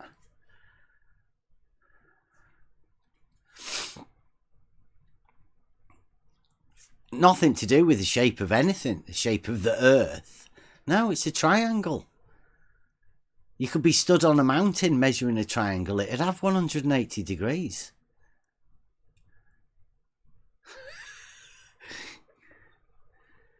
Emma, what are you descending into? I am definitely not descending into that den of degenerates, Jem. Not even if you beg me. It's a shame to watch you descend like this. Wow. Mm-hmm. Yeah. I've been quite quiet for the last sort of 10 minutes, so not sure what I've done. It's trying to rile you up. We left, Jem. One of the places, like with Jose left. He may have left after we left, Jem. But we left because of the personal attacks that everybody was getting. Oh, sorry. For anyone confused in the chat, Jem is humans of Earth. Oh, right. Yeah, sorry. No, that's all right, because a couple of people aren't sure, I don't think. So, yeah, say hello to Jem, Humans of Earth. Visit his channel at some point, because YouTube's okay, I guess. You don't actually have to go into the Discord then. Humans of Earth, this is just lies. Yeah, you said you lie. I can remember you said that, Jem. Yeah. We've got it on video, Jem. Conversations, they're all there. Oops. I think I might have hit a nerve. Model affliction. Anybody that calls themselves humans of Earth has obviously got a massive model affliction. Especially when he thinks he speaks on behalf of them all.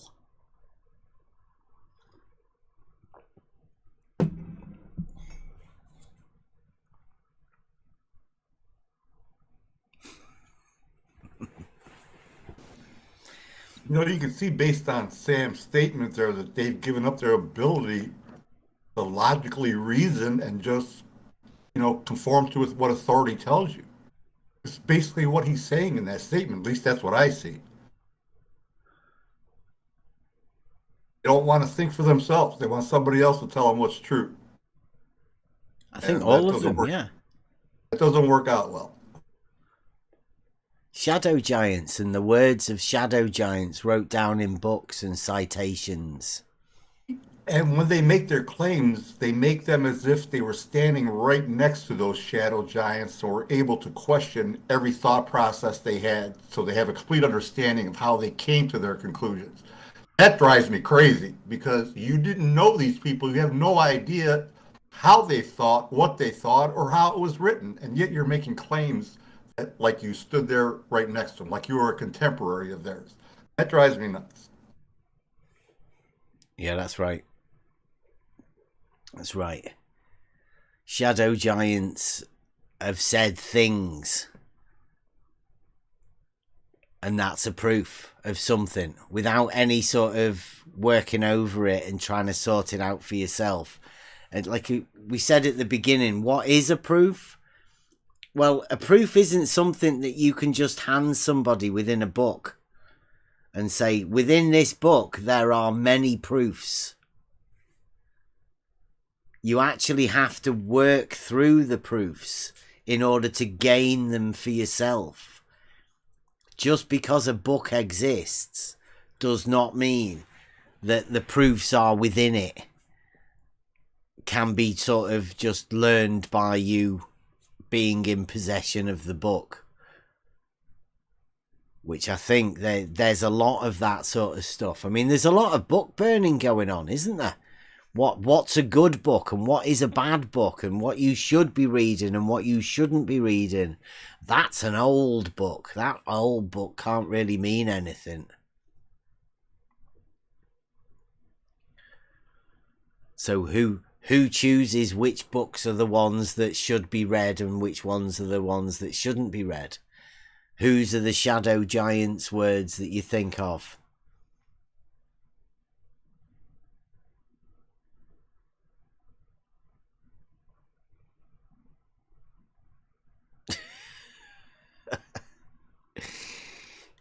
Jem's getting upset. It's all right, Jem. Anyone can try thinking. Anyone.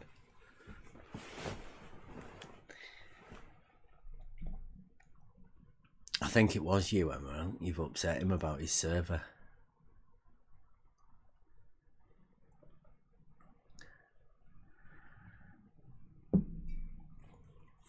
Yeah. There's a lot of upset science.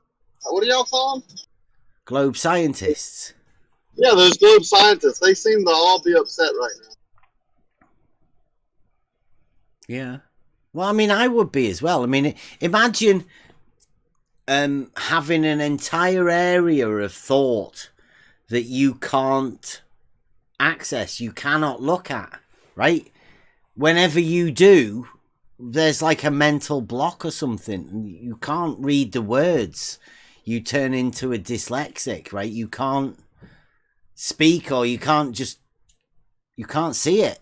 It's like it's not there. Somebody's cast a magic spell over the entirety of logic and critical thought and reasoning and just said, read these books. Not those books, these books, just these bits. And that's as far as they can go. I would be upset too. It's the acceptance that's shocking. Like, they accept whatever they're told, like time dilation. I remember I had a convo once with Jem on his server, and he went berserk. He went ballistic. Like the belief in that time can dilate, that one brother could age slower than the other one because he travels at a certain speed. It's astonishing.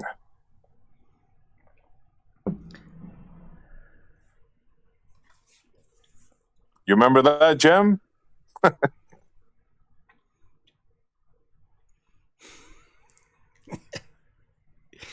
J-Ro talking to Sam.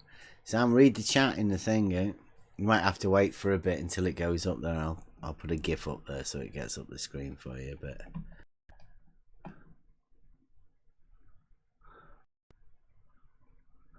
And we go. Is that a globe? Keep them happy.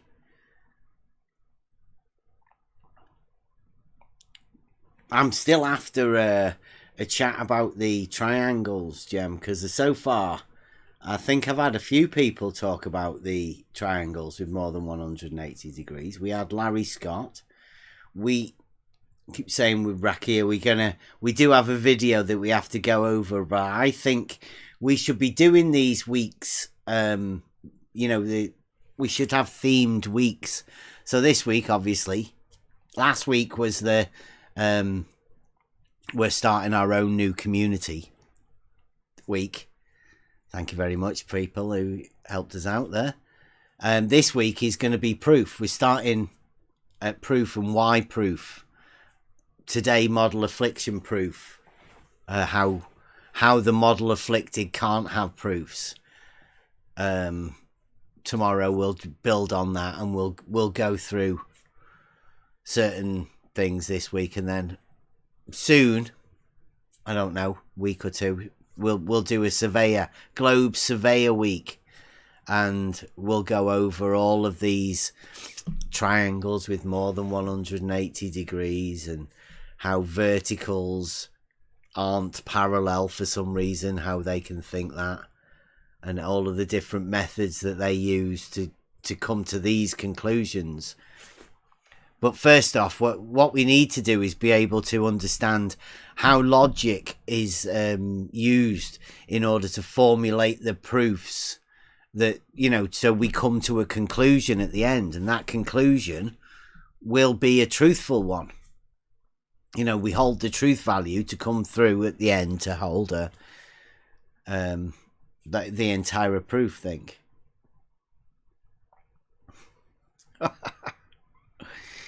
Globe scientists are full of kind words and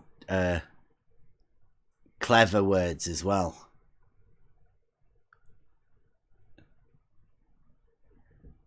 Is Jem trying to get us to go into his dodgy den? He is, yeah. He's luring people in to his dodgy den of whatever. I don't know. I mean, most of the time when we go over there, we just get abuse. So yeah, I don't know what really sort of a thing he's meant to have. I mean, has he got a load of people over there who prey on people?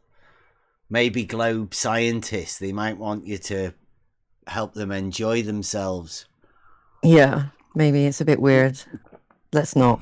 Mm-hmm.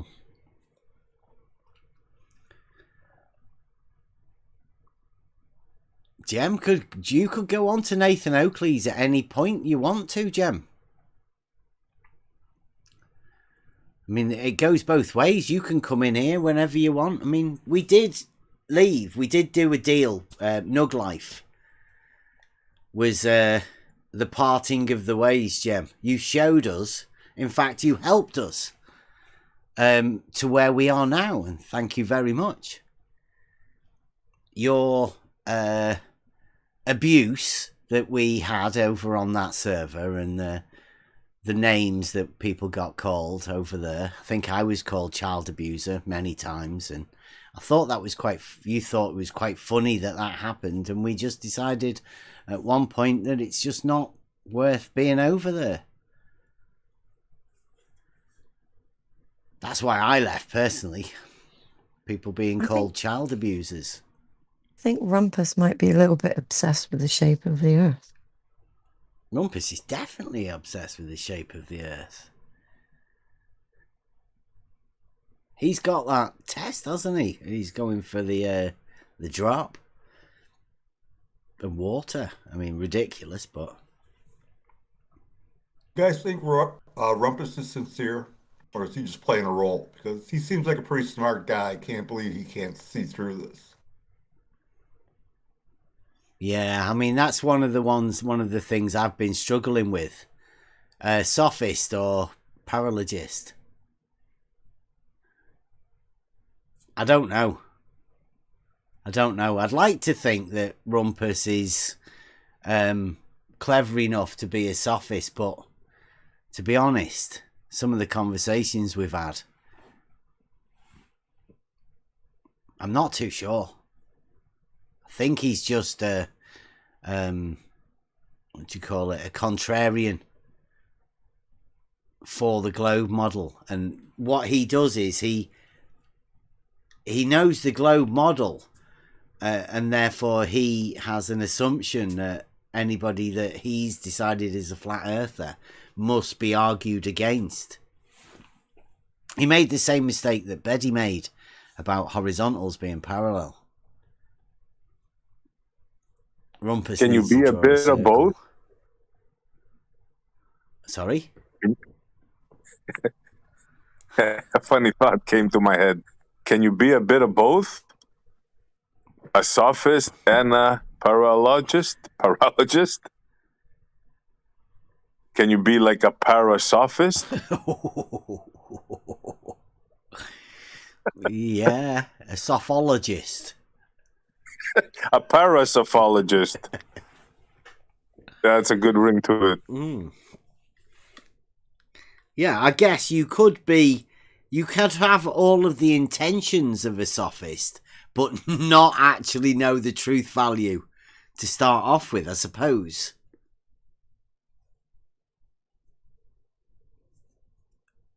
Or can you have the information but not make sense of it? Like, you could still try and deceive without knowing the truth value to start off with, I suppose that.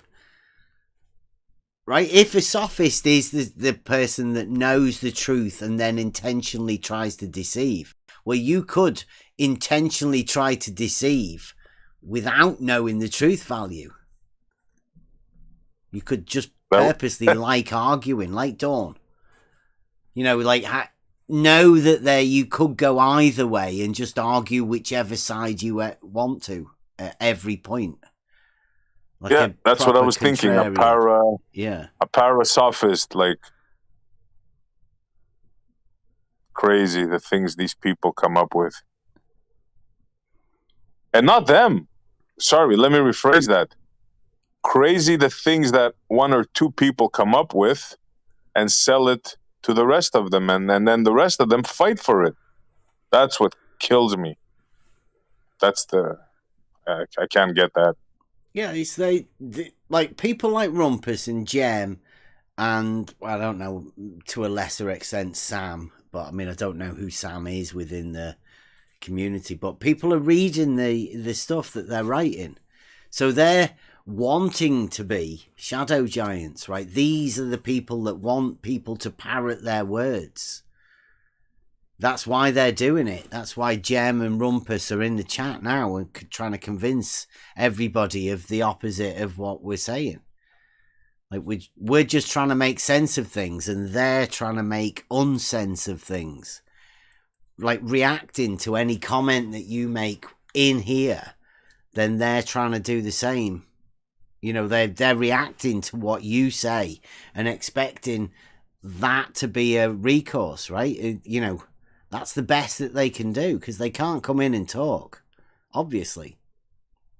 It's only their model that they're talking about, but they're in the chat, always, having to push these ideas. I mean, he's talking directly to you. Look at them, they're getting even longer. Right away, Rumpus. Keep going. He thinks I'm a little slow, I guess, so he has to slow down. He has to explain it to me slowly so I can get it. Come on, Rumpus. Rumpus is doing a hangout on his channel. Wow. Rumpus is doing hangouts. Jose, you want to watch out? Bit of company there. Imagine Rumpus taking away all of Jose's stuff as well. Jem, bit of competition. Why don't you do them over at Jem's, Rumpus? Have a chat with everybody about your test over at Jem's.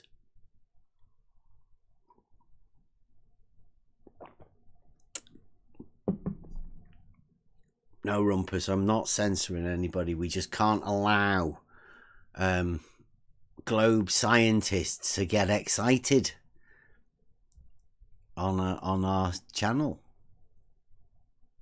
Should have seen what some of them were streaming themselves live. They were getting so excited.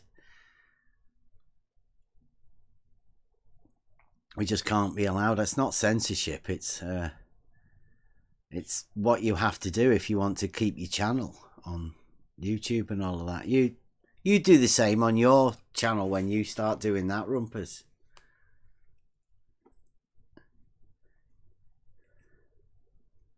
You're not doing it now. Oh, you've been on numerous hangouts. Rumpus has been on hangouts, everyone. He's experienced in the art of the hangout. How have you got your test sorted yet, Rumpus? The videos for your test.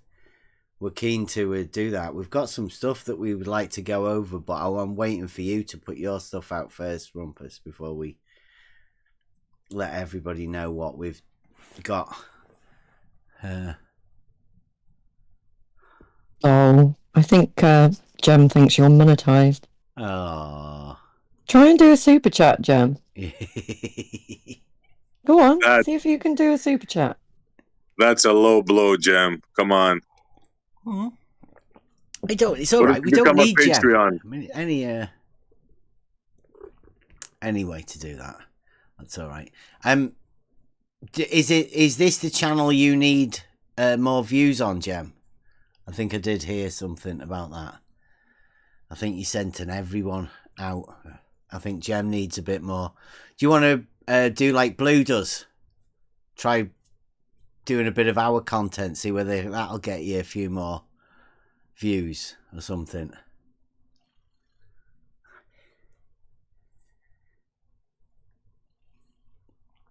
See if you can put a link to Try Thinking or Thanks Bev in your chat. I tell you what we'll do as well. No, I won't. I can't send people over there. I was going to do a deal, like if we ever trigger anybody in any conversations about the globe model and they need to have the globe model reinforced again, I was thinking of which sort of globe server we could deal with, but it seems like they all don't want us to. I mean, obviously we trigger a lot of globers, and maybe the globe model might get threatened a bit. You know, they may have a bit of a worry about the globe model. And I was wondering, where do we send these troubled globers? Once we show them the contradictions, I mean, what do? Who teaches people about paraconsistent logic? Who teaches people about globe science? Who reinforces the globe model back into people when they've had a bit of a shaky Jew about stuff? I wouldn't want to recommend a furry femboy sort of channel to send people to if they want the globe model reinforced. I'm not too sure that's the best thing. And I can't remember who it was that said that. I think somebody said there's a furry femboy flat earth debate server around here somewhere. I don't know which one it was. So we're taking bids now. If anybody, any one of you globe earth guys, or maybe flat earth, I mean, who would be the best at reinforcing the globe model into people that may be a bit shaky and not under, they've spotted a contradiction in the globe model. Where do they go to get the globe model reinforced back again? Do they go to a flat earth server? Or do they go to a globe earth science server?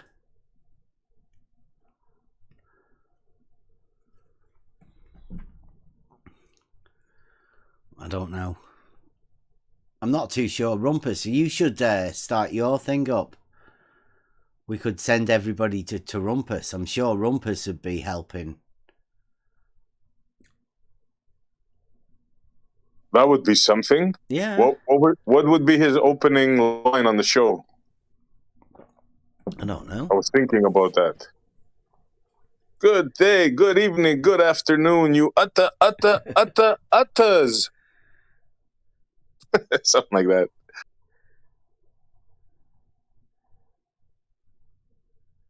Wow. Yeah, so anybody taking bids for who we should send people over to? Because I mean, I'm not too sure whether sending people into Discord would be a good idea. Is there anyone's videos that we could send people to watch? Because I'm not too sure sending them a link to any furry femboy ones would work. And we did have a look the other day. That guy called Blue Marble Science, he just talks about people. And we had a thing the other day about small minds talk about people, and that's all that Blue Marble Science channel seems to talk about is people, he has people's faces and names all over every one of his videos. Not everyone. I think there was a couple in his last 30 that didn't mention people's names or pictures of them. But so that's, I mean, it's a bit slow as well. There's not much stuff. Andy, he lies, obviously. He makes his, he says some stupid stuff. I'm not too sure about shorter than a straight line science guy, because that sounds ridiculous as well. That's not gonna, you're not gonna help anybody back into thinking they live on a ball by telling them that straight lines are longer than the shorter something. Without changing pi as well. That's a really strange one, is that? I'm struggling. I mean, this is just me. I'm wondering who is the ones that reinforces the globe model in people, and what are the tactics that they use, because it does seem a little bit not positive in their methods for teaching people about the globe model. They just like to draw circles and then tell people that they're stupid and that they don't understand.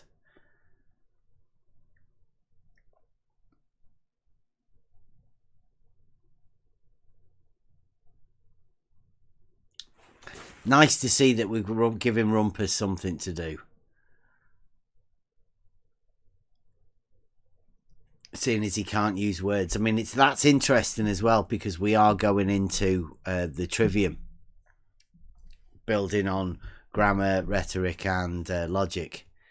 Well, that's the art of communication. That's how we express things to each other. And Rumpus can't do that without a picture of a circle by the side of him. It's like his comfort blanket.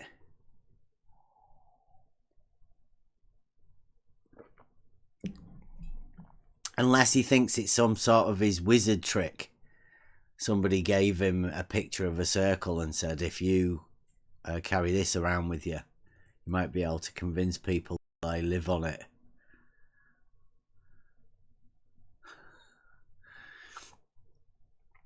Right. Sorry, people, but Rumpus is in the chat scattergunning everybody in the chat because he wants to have an argument with somebody. And it's not doing very well. Jem's having a go with FPV. Would you like to have a chat, Jem? Would you like to sort out a conversation? Looks like you're keying one up there. I'm sure you'd be able to have a really good conversation. Models.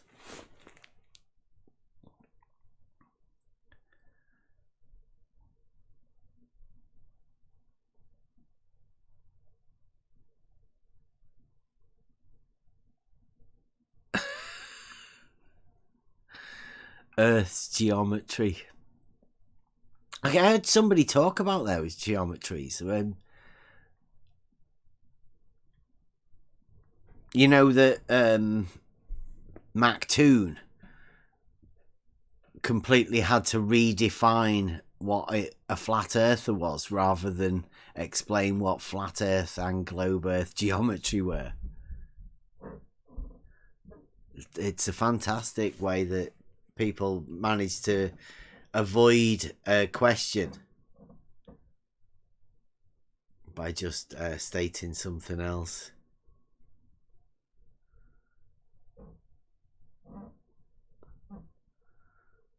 There's no such thing as a globe proof. They don't exist. It's like a unicorn. A mythical thing that globe earthers believe exists somewhere. Probably somewhere around Evidence Mountain.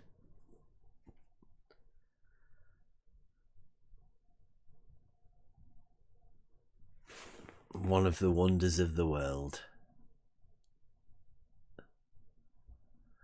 one of the 7 wonders of the world, Globe Evidence Mountain.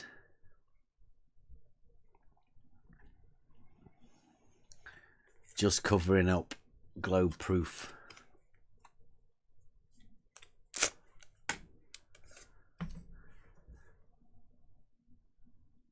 I don't want to turn this into a battle of the models, but it looks like that might be happening in the chat. Anybody's welcome to come on in. I know, Rumpus, you're not allowed to bring your globe science gifts or put your screen on for fear of you might be showing globe science, because we know what you globe scientists are like. We just anybody can come in. We just ask that you don't threaten anybody with violence. We don't put any gratuitous globe science on in the chat. Obviously, you can't do that. But if you do come into chat, please don't use the chant of the globe earther. It's not good. It doesn't help your cause. And I don't think anybody's going to be particularly convinced of the globe earth model because you shout the M word out a lot of times and then put pictures of yourself enjoying yourself.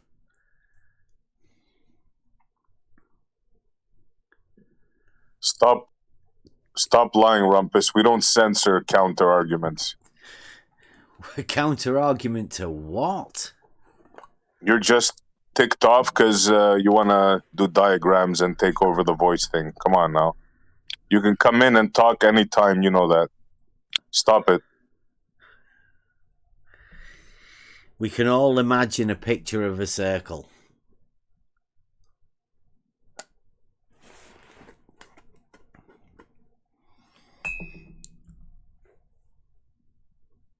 We know your diagrams, your ray tracing. We know the circle. We know the angles that you presume gravity points to the center.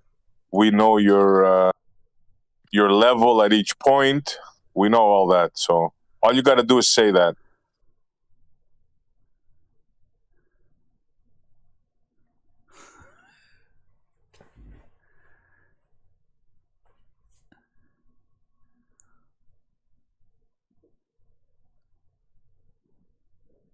Oh, wow. 20 feet. He's not talking about his test there, is he? That's what I was going to say. SE, just tell him to come in. Let's talk about that test. Yeah, Reds. But 20 feet, that's something. There's only 1.25 meters above mean sea level. It's like 4 foot above mean sea level, and he's gonna go 20 foot of drop. You haven't been banned, Rumpus. Just come in and we'll give you a role. You can come into VC. But don't come in crying how you can't post pictures. Let's have a conversation. He won't come in. He says he's not allowed without his security blanket of a circle picture. I mean, we can keep posting circle pics in the live chat if you want, Rumpus. We'll do that for you. We'll ease your fears by posting pictures of circles in the chat. If it makes you, it helps you. Was it 20 foot? Was he seriously? Is that how much drop he thinks he's got in? There's only 1.25 meters of water level. I mean, when we were there, they might adjust it a bit.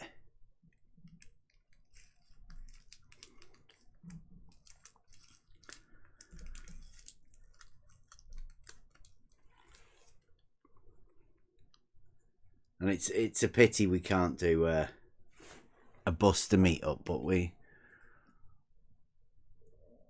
have got a few people ready to come down.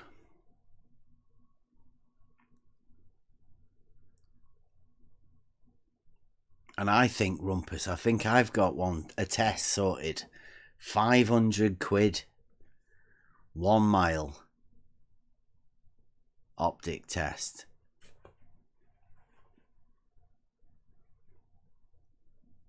I just need to work out if we can get a theodolite.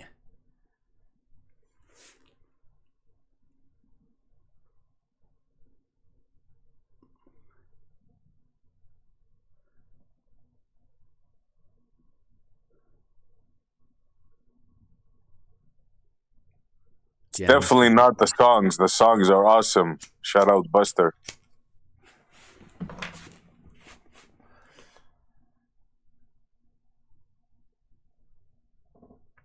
Jem's got a question for us. He says, I have a question for you all. Y'all. Why hasn't the conspiratard Earth movement progressed at all in 7 years? Well, you do have a server there, Jem. So I wouldn't blame you for having that question. You're trying to get more people in to come and have a wonder why you've not gone anywhere in 7 years.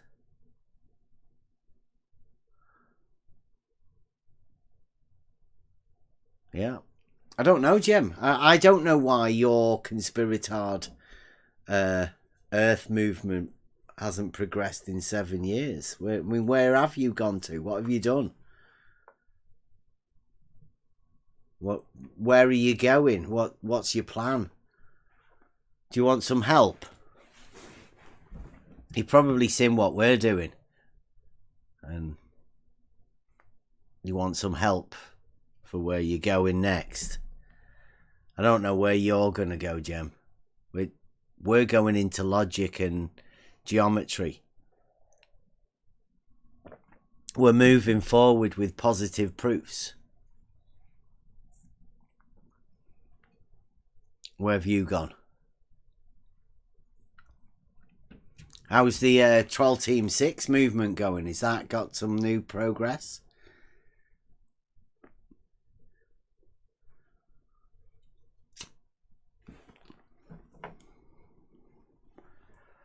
How's it going with the server? Is that why you're after trying to get some more view hours?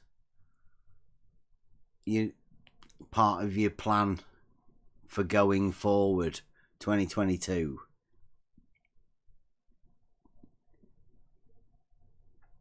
It's much better over here, Jem, when you come for a chat. You don't get a chance to talk over it, is, do we? Go on. 20 feet. Check out the chat. Oh, Rumpus. For Rumpus. 20 feet, yep. 20-foot drop. That's a pretty bold claim. Wow, 20 feet. A 20-foot drop of water on a canal. Yep, and he will demonstrate it. And it won't be flowing? No, it's a canal. It's like 20 foot's that's quite a fast flowing thing, that as well, isn't it? Yeah, you wouldn't be able to stand in front of it, that's for sure.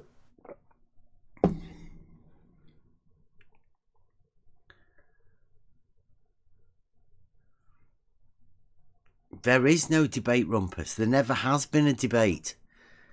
Any server here that says flat earth debate has never had a debate on it.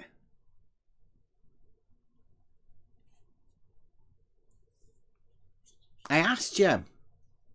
They admit it. They've never had a debate there. What they mean is people talking. But more often than not, a little bit of shouty stuff. and there's a lot more of the more over there. At least that's why we left, or I left. There wasn't much of the debatey sort of conversation stuff. It was the more, which usually ended up being some sort of abuse or name calling. People getting upset at you saying things that are obvious truths.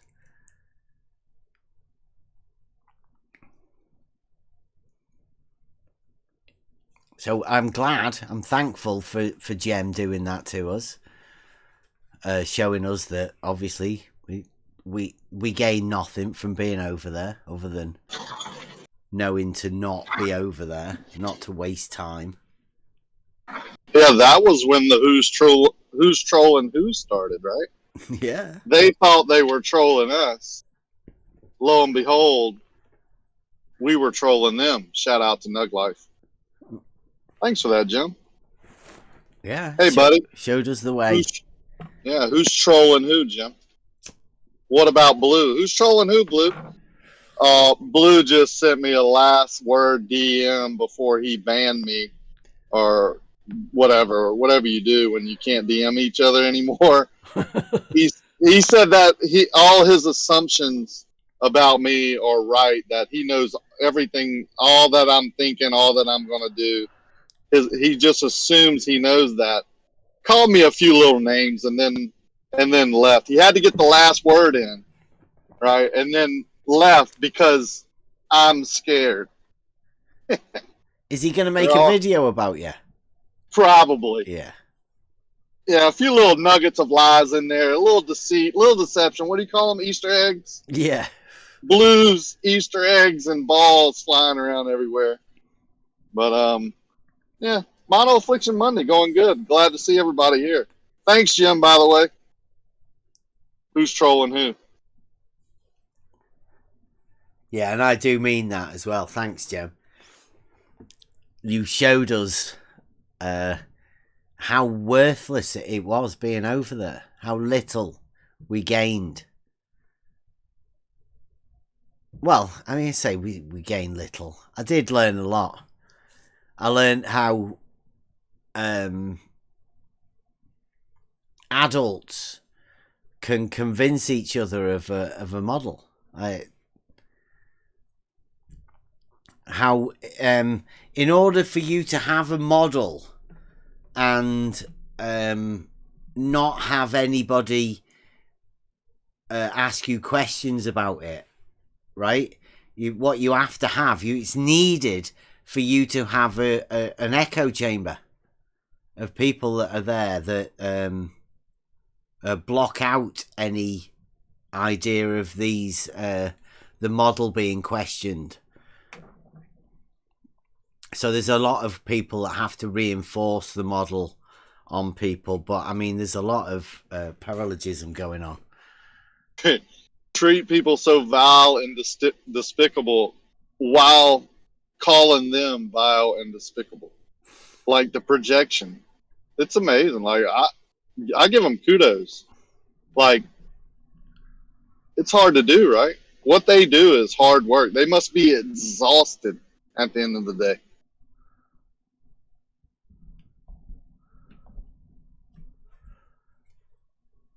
Yeah, it's gonna be tough because there's certain areas that people can't go in a discussion, and what we've found just recently is they don't go there because of a conscious effort, right? It's an unconscious thing. They cannot talk about it. They cannot see the argument. They cannot see the contradictions. They just can't see any of it. And that's the big magic trick that I've discovered. I always believed that magic wasn't real, like it was fake. But now I've seen that the magic of Darren Brown type stuff is happening all around us all the time. It's advertising. It's within the movies. It's within predictive programming. All of it. It's all there constantly. And until somebody points it out to you, you don't see it. The moment somebody points it out to you, you see it everywhere. And it becomes so obvious.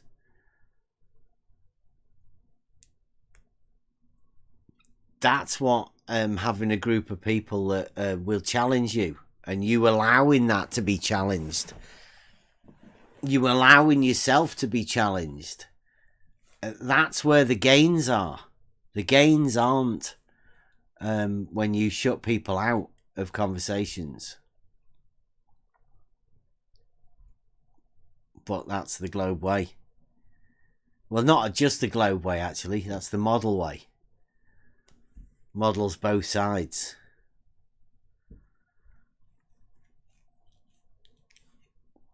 If you base it on reality and get as much as you can and have an open idea and the understanding. I quite like the Socrates idea that once you know that you know nothing, then anything can be looked at with a critical eye. You can evaluate anything if you always come from the position that you don't know anything. Everything is a new learning experience.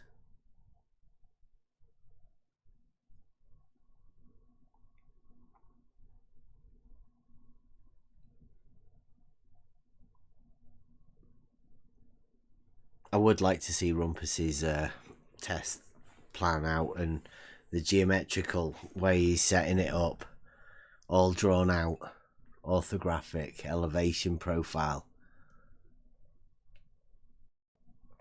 both clamped and unclamped for blues. I don't know whether we do that in the UK, or is that just in American Globers? I don't know. Well, you can buy the British clamp version. Is there an unclamping conversion rate for the UK to US? Yeah, it's in meters. It's in the metric. Sorry. The clamping is in the metric system. There's certain degrees of pressure you have to put on, so...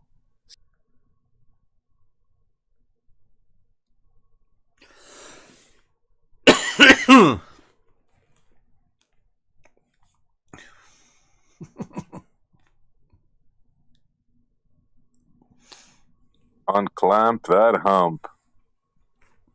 Shout out Blue. Curving canals. It's a globe proof, you know. And not just a hump. He's going for the big nutsack drop.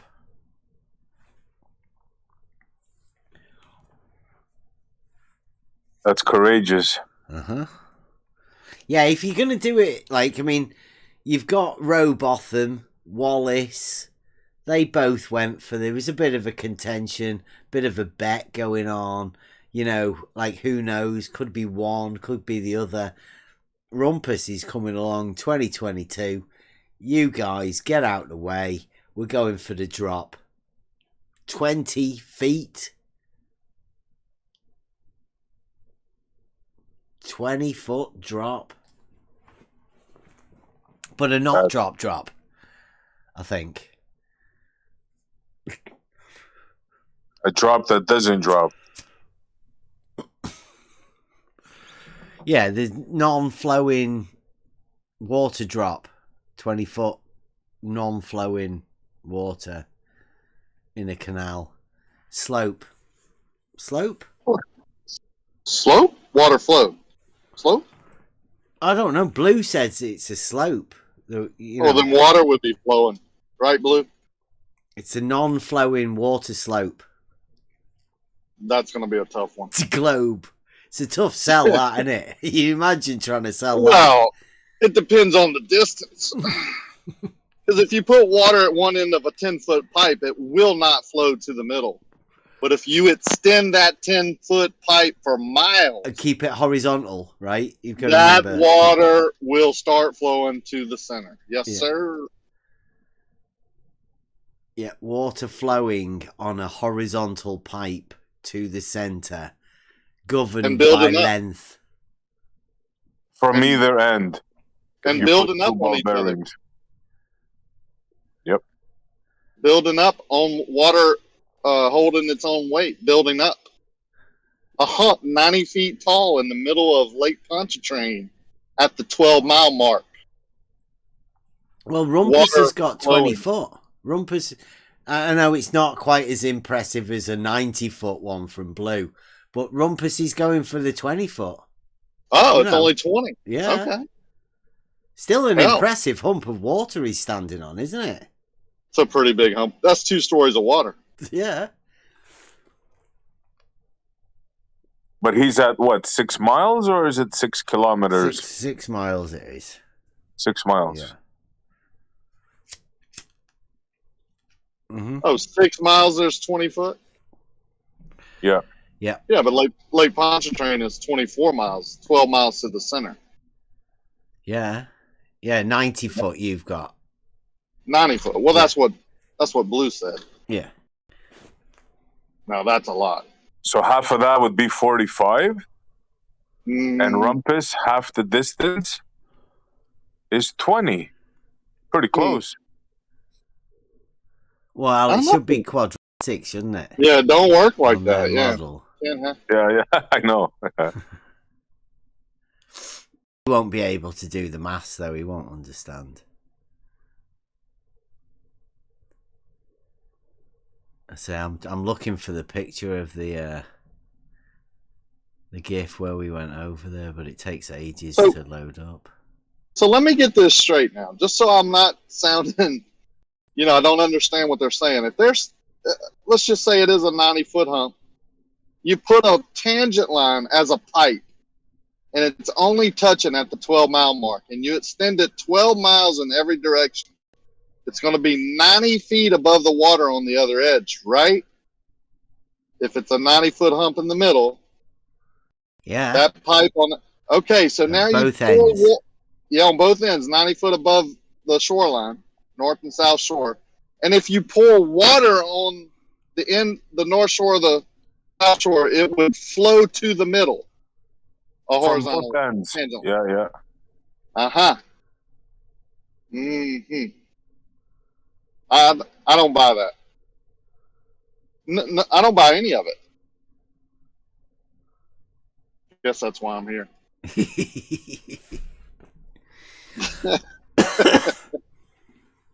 Ooh, daddy. 9 feet of water you could get into that horizontal pipe. That's crazy, man. So let's put it another way.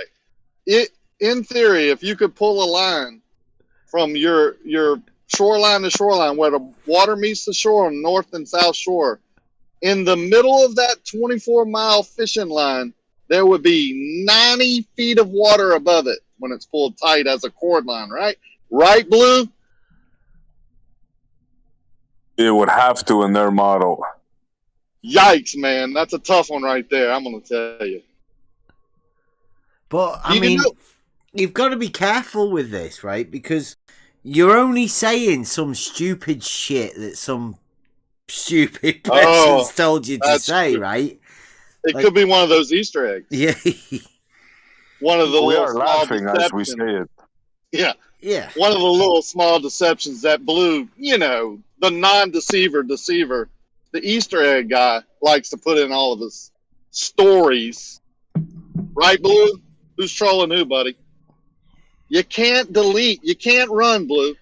You can't ban us from your channel, delete us from DMs, and then make videos about us like a coward. Right, Blue? Of course he can. That's what they do. Called me names as he ran away. To block you. You're a coward, as he's turning his head back, as his back is turned to me, running away. You're the coward. Yeah, don't worry about it. That's what happened when Fight the Flat Earth started with me, and he started calling me a child abuser, and then he realised that the conversation got too much. They just block you, right? And pretend that you're not there. I think that's what you've got coming to you, Ricky. I don't think he will make any more videos about you. That would be too much. He has to now just leave you alone and do nothing, right? If he can't ban you and block you after saying that, and then start making more videos about you. That would be too much. Although Rakia was going to get permits and do everything legal, I assume that he's going to cause such a ruckus that handcuffs would be needed. Right, Blue? I assume that he doesn't want to see the Cavendish. He only wants to take time out of his day to come to Tennessee to cause problems, although he's never done that before. I assume that he's going to do that. Right, Blue? Maybe your assumptions are a little off, pal. It would have been nice to play some music. You know, Buster having his guitar, play a couple tunes. It might still happen, mate. There's no need to, like I said at the beginning, it doesn't even matter whether you guys get, go to Blue's thing, or whether they're painting the room or whatever, whether they've packed it up or whether it's actually there or not. I mean, does it matter that it might not be there even? I mean, you and Buster could still get together, right? You could still have a blue dot meetup. I'm still going to Tennessee on the 23rd. I'll be there for 7 days. Again, I was there last weekend or weekend before. I'm losing track now. I was only there Friday night and Saturday morning. Well, I don't know how many Tennessee people or anything like that we have round here, or if there's anybody in the chat that was thinking of going to Blue's thing. Like he said, the flat earthers may be watching, maybe people who aren't flat earthers, who aren't necessarily globe earthers, people who just sort of like geometry and logic and hanging out and listening to music and coming to the next level Discord, pub nights or whatever. Like you might want to go and meet Rakir or whatever. If you are around, let us know. Or just listen to music and eat some free food. And, Blue thinks that's an arrestable offense. That handcuffs need to be used in that instance. Right, Blue? Yeah, Blue thinks he owns the entire campus of, he thinks he can, I don't know. Well, he said he had the number. He had the number to the police chief on the campus, but he never gave it out. When asked, threatened to call or wanted me to call him for some reason, and I said, okay, I'd like to know. Maybe he would have the permit information I need, because here on my campus in my town, you have to get a permit to do things like that legally. Where people like Blue can't call the police on you. The Karens of the world. Right, Blue? Who's trolling who, sir? Scooter.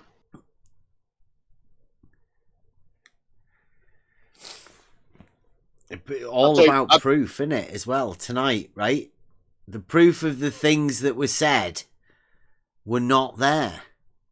We did go over we watched the video earlier that a certain Blue Marble Science Globe scientist put out. And there was a claim made at the end about something that there was no evidence. There was no proof for what was supposedly said to have been said. Which I thought was a bit... Especially we were talking about proof. Certain things that get said, I mean, should people be allowed to say things like that? They can just say whatever they want, and they do. They just point out the accusations. Everybody follows them because they're their authority figure. Big Daddy Blue. Yeah, you got to be careful. No matter what. You might be taking on paralogisms. B-Ball did the same thing. Yeah. B-Ball said, "Oh no, I trust George over you. I assume before I even research it 1 second that you're lying, and George would never do something like I'm telling him he did." Well, Blue Marble apologized just like everyone else should.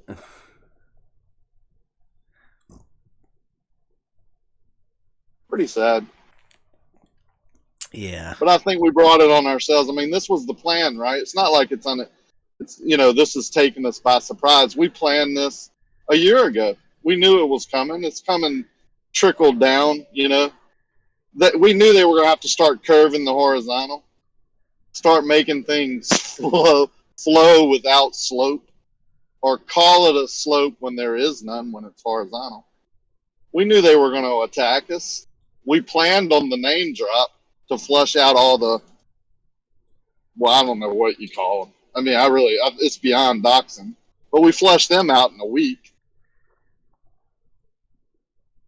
Who's trolling who? It's all to show us about the new community, right? We've been here hopefully showing people that there is another way. The circular argument of ongoing bullshit. There needs to be another way, and this is hopefully what we're doing now. Showing people, right, that we're not part of Globe Earth, we're not part of Flat Earth. We're in the middle, and we don't care, really. We're the don't care Earthers. Don't give a shit. Yeah. Just talk about reality, and we'll talk to anyone. Logic, reality, geometry, they're all the same. Come and talk. Yeah. You want to bring all that other BS, be prepared. Probably won't last too long. We just don't give a shit, right? I think we've just shown everyone. It's fun to go over the videos and laugh. I mean, that's what we did. We played the video earlier and just laughed. We laughed the whole time. I got a proof. Hello, I'm new. Wow. Jose. It's about be proof careful. today, right? No, don't be, No, it's about proof. It's my personal proof. Have nothing to do with anybody. Anybody done this? Anybody tested this before? This is just me. Sweet. I got a proof that I am more men than other men out there. A lot more men because I have 3 nipples. Not everybody got 3 nipples. I do, and I can prove that. So wait a minute. So your manliness is based upon nipple count. In more body parts, yeah, extra body parts, yes. That's fucking hilarious. I have met a guy, and he told me he had 3 testicles. I never saw it. I never wanted that proven to me. I said, whatever. I'll take you. Did you not ask for a feel? No, I didn't ask to test it. To test the theory. I said, just leave it as. I'll take your word for it. Whatever you say, man. But I got 3 nipples, and I can prove it. I have shown them live on my show too. So and I'm that's just saying, people with manliness, 6 fingers, 3 nipples, an extra. Will you be setting your nipples on fire for super chats soon? No. I think you will in a few months. No, that hurts, man. I'm not a masochist. Well, so, for super chats.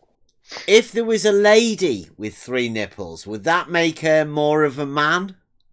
No, that make it more of a human, of a woman. Okay, yeah. So more nipples means more womanly. More nipples on a woman make him more woman. More nipples on a man make him more man. Total Recall.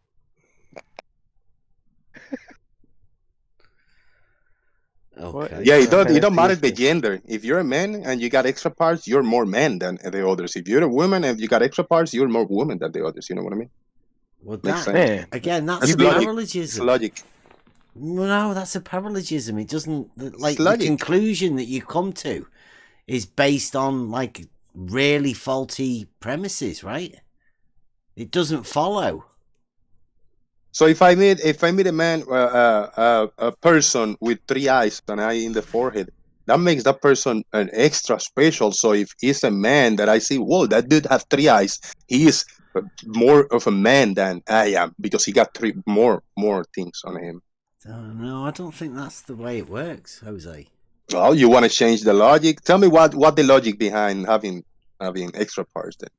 He doesn't want to change the logic. He wants to use logic. All right, let me see. What's your logic then? What's the logic then? Well, no, you're saying that having extra body parts makes you more of a man.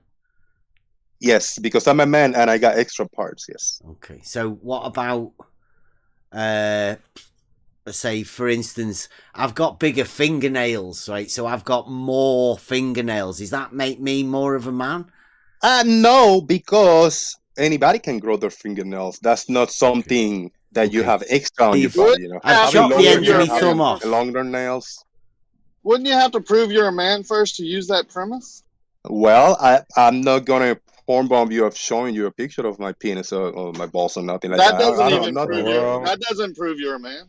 Well, but it's a good evidence, right, to back up my claim? Not really. I mean, it doesn't. It's not proof. Well, There might be some evidence. I guess. I don't know. Yeah. Well, what's a man to you? Human being that is not a female, is born male, not born female. A man who's got 3 nipples. That's what a man is. Yeah, think like that. With 3 nipples. Yeah. I wish I had 6 fingers. Like You might want to be careful, Jose. I wish I had an extra thumb, but I'll take the extra nipple. With the group that super chats you, you might be offending a few people there. No, they're good. They get thrilled when I show my third nipple. They Thrilled? get excited, all of them. Yeah. Oh yeah. That's why I'm saying they might be upset with what you're saying now. Oh, they didn't want me to share with you that I'm more man than you guys. Okay. No, not us. Them. No, they're okay. They're okay. They know I'm a superhuman. Super weird.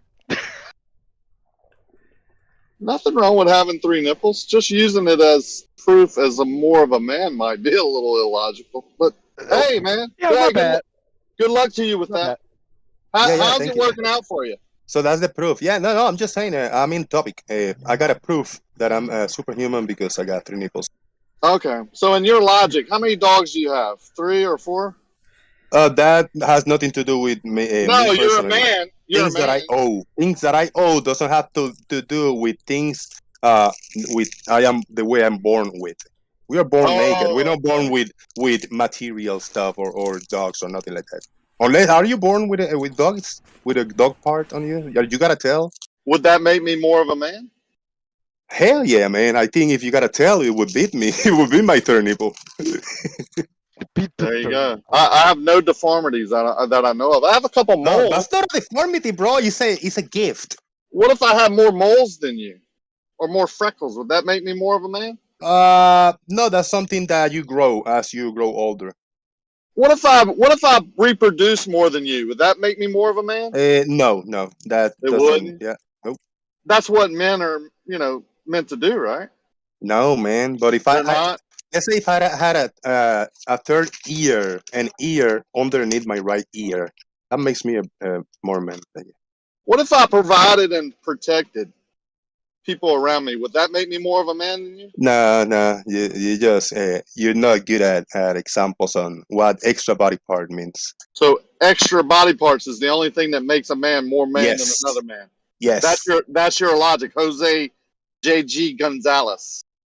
Yes. More nipples, Hey, more body parts. Hey, I got a question. Why is Jose the only one allowed to state what it means to be a man? Huh? No, What it's the hell his is this proof. It's his proof. that's Yeah, his it's proof. It's proof. Yeah. Oh, It's okay. proof night. Proof night. Yeah, Okay, no, he's exactly. definitely allowed to do that. But I mean, everybody can make up their own minds on the logic in it. Yes. Well, thank you for the invite, and that was my proof. I appreciate the platform. Letters, Gators. There you go, guys. Jose JG Gonzalez. Go support his channel, and if you like that, head on over there because, man, I like to point out. Yeah. My bad. Has he gone? Yeah, he's gone with he took his three nipples and left. Oh, I was hoping to ask him what was up with him and Jem. I don't know when that happened. I'm sure he was going over there. He used to go over there quite a lot to drum up a bit of business before. I can remember him being over there, right? Oh, he was definitely there. There seems to be a little ruckus going on. I mean, Blue's not on Jose's panel as much. In the chat, troll. He comes here actually in the chat more than he does anywhere else that I've seen. Jose doesn't go to gyms. They kind of got into it today in the chat. It's just for drama, right? I think. Entertainment, yeah. Yeah. Like, you know, promoting your third nipple. It's just entertainment. People love that stuff. Yeah. Just trolling us, right? Just coming over here as a character on YouTube, flip-flop, Jose JG Gonzalez, living with 3 or 4 chihuahuas maybe, as entertaining. Spin the squeaky globe, you know, have the fire trucks running by your house and the sirens, and, you know, just do the laundry while you're on your show and tell people about it, eat candy, just entertain people. Keep them busy.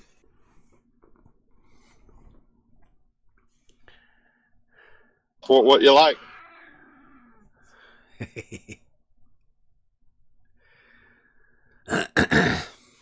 I do still have the question on who's trolling who, though. I can't get an answer. I think I got my answer when people were banning us and not wanting to DM anymore. I think the answer is coming clear, right? Absolutely. When questions about stuff and stating facts of reality get to become a troll tactic, then I think you know you're winning at that point. Pretty much. I pretty much you know, knew this a while back, but you know, we don't have to beg. We just ask. You know, we don't have to tell people we're not going to make rent this month to get 10 or 15 bucks. We just say, hey, look, if you want to provide this for me, I'll provide something back for you. And boom, we get overfunded. You know, I really think that says a lot about who we are and who we've surrounded ourselves with. And glad to be a part of it. And there's some negative sides to it. You know, I've said and done things that I've taken back and would never say or do again, or wish I would have never said them. But I wouldn't take back what I've done over the last 3 or 4 years. It's been an amazing journey. Never bored. You know, great people having good discussions. Some of the discussions we had today and some of the laughter that we shared, you can't get anywhere else. You can't even pay, you know, to get into a place to have entertainment and comedy and conversation like we do. So you want a piece of that? Come on over. We'll be here. Yeah, what I like the most of it, particularly over these last few days, people have misrepresented us for quite a while, but we've got to the stage now. It's just funny. The ability these people have to misrepresent stuff and get it so wrong. So wrong. Is funny. It's at those extreme levels where it stops being ridiculous and turns into hilarity. Talking about the globe science heroes, the ones that think they're saving something that there's no need to be saving. Why would they have to strike and, you know, complain and write complaints, come in and try and shut down a channel, disrupt, obfuscate, talk about, slander a group of people that they deem worthless? I don't get it. I'm fine with Jose, Blue, George, Sean, Kosho, never hearing their voice again. I could care less. It doesn't matter. Why do they come here? They have a view that they need to push. I think paralogism doesn't work unless there's loads of people chanting it. You know, like most of this stuff going through logic and finding logic and a way to structure stuff. You need paralogism on the other side, because you can't convince people of a falsehood. There's no proofs for falsehoods. The only way you can propagate a falsehood is either with sophistry or paralogisms. And I think most people just learn the paralogisms through the arguments. The arguments get taught on both sides. I mean, we've witnessed it a few times recently, where you can literally watch people make an argument up. They make an argument up and they'll argue both sides of it, so everybody around there is listening to it, and they just take it on by osmosis. They imagine it's an argument, it's a real argument, but it's just being two actors are playing an argument that doesn't actually exist.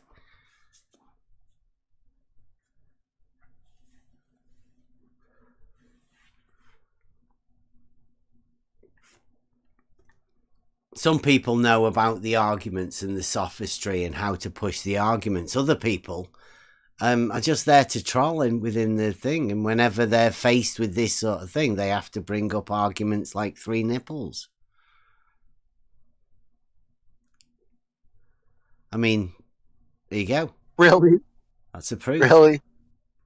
I just come back and the first word that I hear is three nipples. Yeah.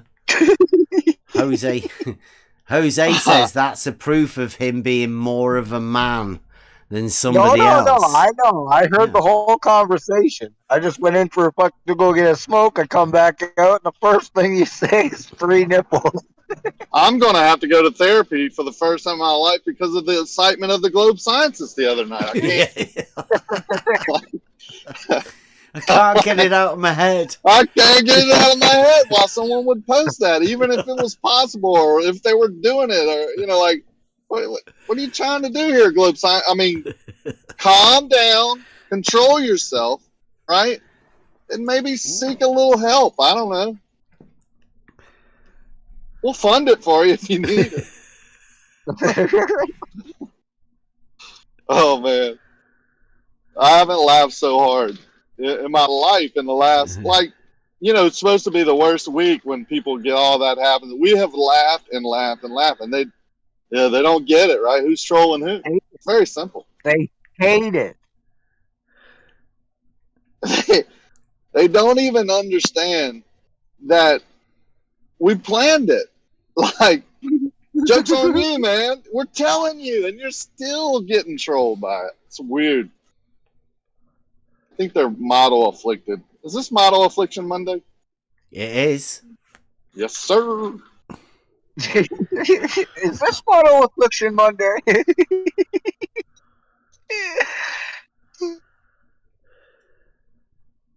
Didn't we have what's that fucking guy's name? Genesis? Is that it? He was in here not too long ago, wasn't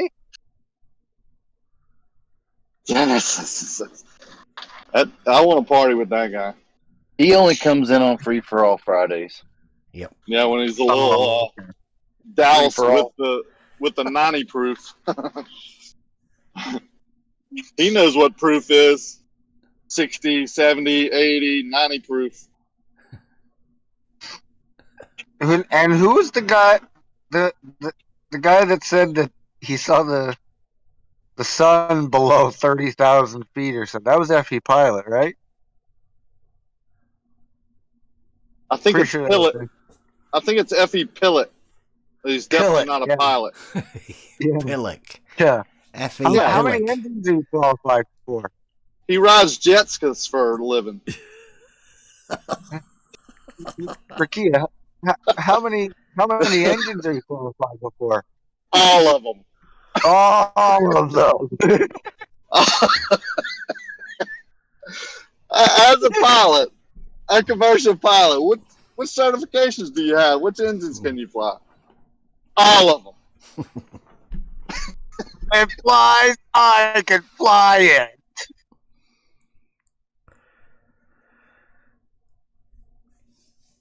Hey, I don't know if y'all know this, but they do make helicopters with lawnmower engines.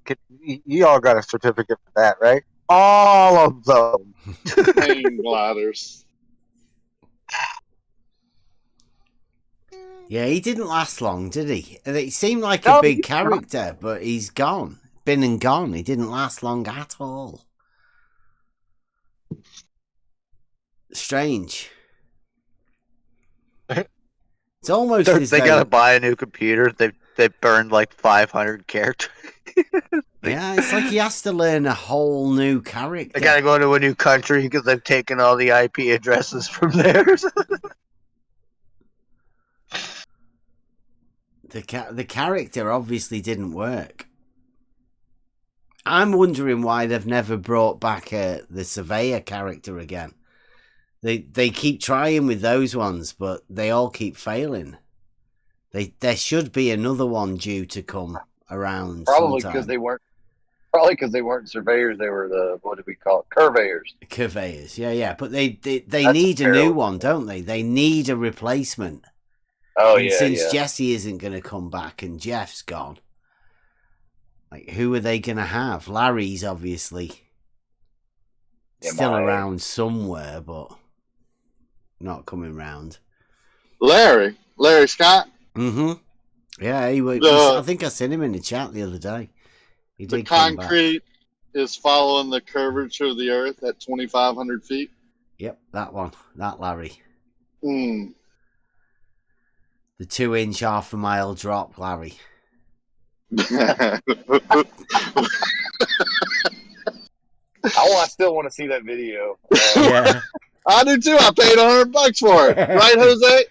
You never thanked me for that.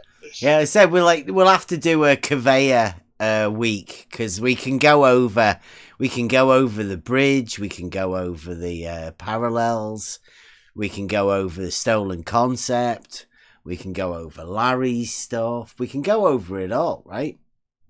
Oh, that'd be good. Conveyor week. I like it. Kind of like Shark Week. We're on Proof Week at the minute, and then we'll keep doing that. I think we might have to. I mean, how do you think Model Affliction Monday's going? Do you think it's still needed? It seems to be doing quite well. We're getting quite a lot of people watching. Thanks for watching. If you're new to this, we do this every day of the week. Different theme days. Some are learning. Some are about. Well, I don't know. What do you think about Model Affliction Monday? I think it's going well because I think we can do the problems that the Model Affliction brings. Obviously, nobody's going to come and talk about the Model Affliction, but at least... What about... Go on. Sorry. No, I was just going to say, what about the guy that when quoted said he didn't say that? Then somebody played the clip live. Oh, wait, I did say that. Yeah, I've got that. Tangent. I've got that recorded. I'll have to get that. Yeah, remember about that one. I didn't say that. What? Yeah, I still got offended. Yeah.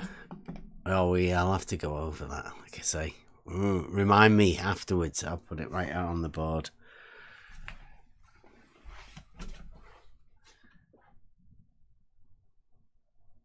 Say some really crazy stuff. It's what that model affliction does to you, though. Like you can't have the proofs. You can't have objective truths. Ooh, that kind of rhymes. The three nipples has got to be a song, Buster. I'm sorry. You gotta write us something about that. The three nipple proof.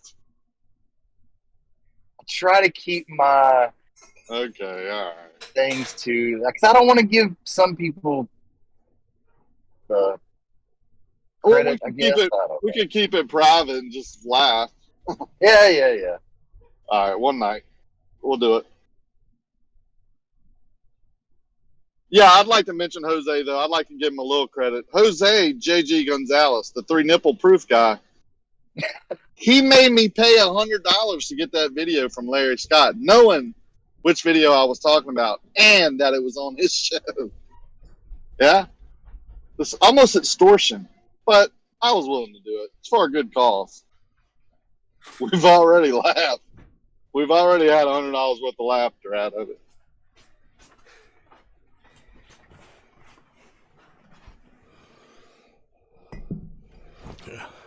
We've got Larry to thank for one of the triangles having more than 180 degrees as well. It seems to be a popular trait of the globe scientist. Larry was one of Jose's main panel members there for a long time, right? Where's he been? Yeah, the conveyors have been away. I think he had a problem with lemon. And Jose quite likes lemon. So there was a bit of a problem between the Globers, I think. Yeah, well, yeah. I could see that. Lemon is entertaining, and that's what Jose's all about. He's not about truth. He's not about science. He's not about education. Logic or education. Leave no doubt. And he leaves no doubt. He is only about entertainment. Views you, me, and everyone else as characters. Nothing else. Entertainment. He will use you in any way possible. Support what you love. And oh, by the way, who's trolling who?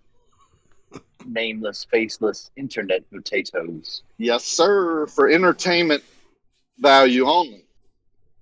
Who is trolling who? That's a good question. We should have a who's trolling who night. I think that's what we're doing now. Well, when saying truthful things is considered trolling, then yeah, we do it quite a lot. And it is good when you can actually upset people with truth. Some of the best form of trolling, as far as I'm concerned. And go ahead. No, just real quick. I had a guy tell me a long time ago. I was really young. So truth is confrontational. That's why a lot of people don't like it. Mm-hmm. Yeah. And since Jose came in here and gave us, some time, I'll give him some more time. It's also a channel where you can't talk about yourself. You can only talk about others. Troll responsibly. Say whatever you want about other people, but don't talk about yourself. Don't be truthful and honest. Right? Hypocritical, sort of. Ugh. It depends who isn't allowed to talk about themselves. I mean, you wouldn't be allowed to talk about other people either, right? No, I'm often banned for that. Yeah. And timed out in the chat.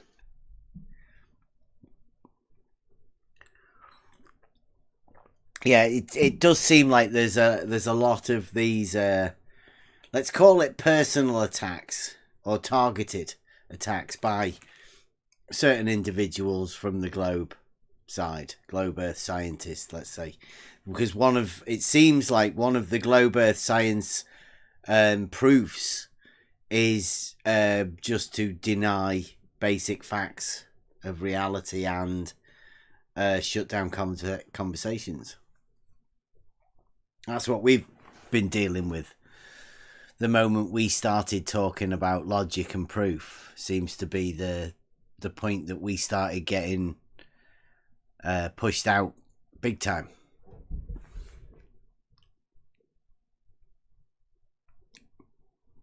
Logic is a powerful weapon, isn't it?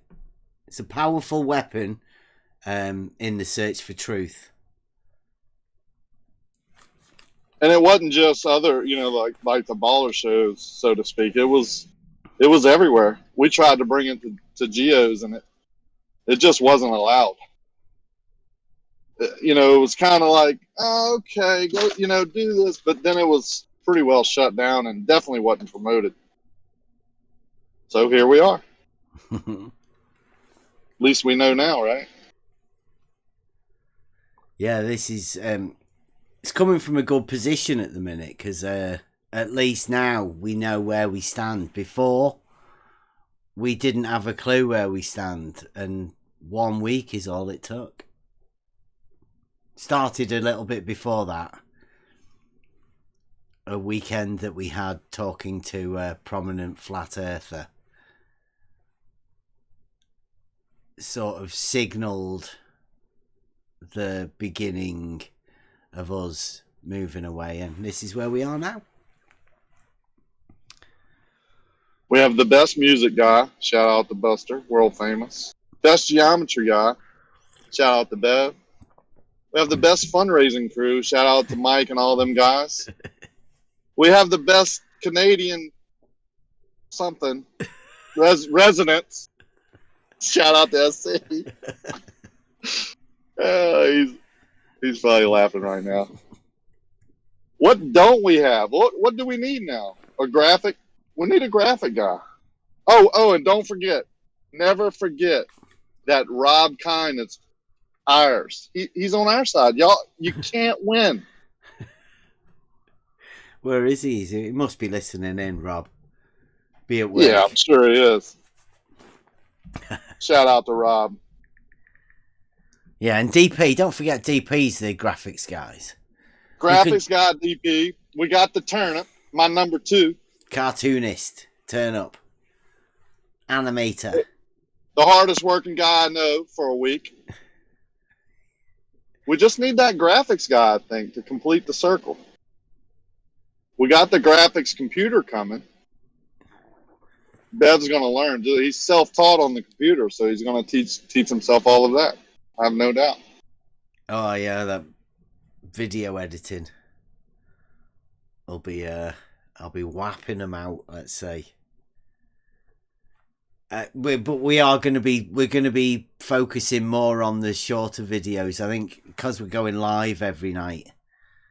There's not much need for us to put out those old videos that I used to, but we do still have conversations, and some of those conversations do need to be heard. I think quite a lot of them, but that's what we're here for. We're documenting. I don't know what documenting understanding logic, how to build up from in first principles, to start again with your own understanding and make sure that you're certain, because there's deceit everywhere, and I say misinformation. Well, I'm guessing, yeah. There are people that are out there that do lie. A lot more than you'd think. And the only way that you can have an understanding whether somebody's lying or not is to have a basic understanding of logic of the fact or be aware of some of the techniques that are used to deceive you, and have a good tell of people. And I think there's a lot of people around here that can do that sort of stuff naturally. I'd say one of the biggest ones is Rakir. Not wanting to blow smoke up his ass or anything like that, but being able to see people's tells, to be able to spot a bluff and call it, is a very valuable trait. And that's why I think most of the time, most of the people around here have problems with people like Rakir. He knows what he does. Shout out to Peyton Ship. All you have to do is have your own proof and an understanding, so you can be certain about what you're talking about. And then talk to people, and you'll find out sooner or later the different techniques people have to try and deceive. Time to start calling them out. Expose them. Who's trolling who? Right, Blue? Sorry, man. You had it coming. Right, man. Right. I gotta stop being such a baller piece of crap. He's a hell of a woodworker. I mean, I'll say it. One of the best. I actually offered him a job because of how good his woodworking is. I mean, professionally, we could put our differences aside. Yeah. I'll vouch for it. Yep, he did. My woodworking is great. Turnip, ladies and gentlemen. On his day off. I mean, he's got some good fucking woodworking, yeah. It's not a day off yet, is it? Wednesday. Yeah. I was done at 4:30. I was done at 4:30. Yeah. But I'll be quiet now. You have to put the bins out when Turnup's got his day off. And it's not that day yet. I don't want to talk about it. Remember all them freaking things of clothes? Oh! It was not good. I'll just say that. I'll just leave it at that. It wasn't good. We are live. I don't care. I'll tell them all. Okay, check this out, okay? We're live on YouTube. Check this out, okay? Oh, boy. I get to okay? The one thing that we freaking hope and pray doesn't happen. The truck driver showing up early to get the trailer that all those carts of clothes are sitting on. Yeah, guess what, YouTube? That truck driver showed up early in the morning to get those in trailer, and yeah, it was just, I'll just leave it at that. It wasn't a good day. It was not a good day. It's always a good day. You're here with us now. And next, it's a good day now.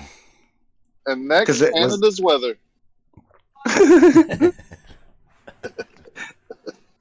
Hey, Canada's only got 2 seasons, okay? Winter and construction. That's it.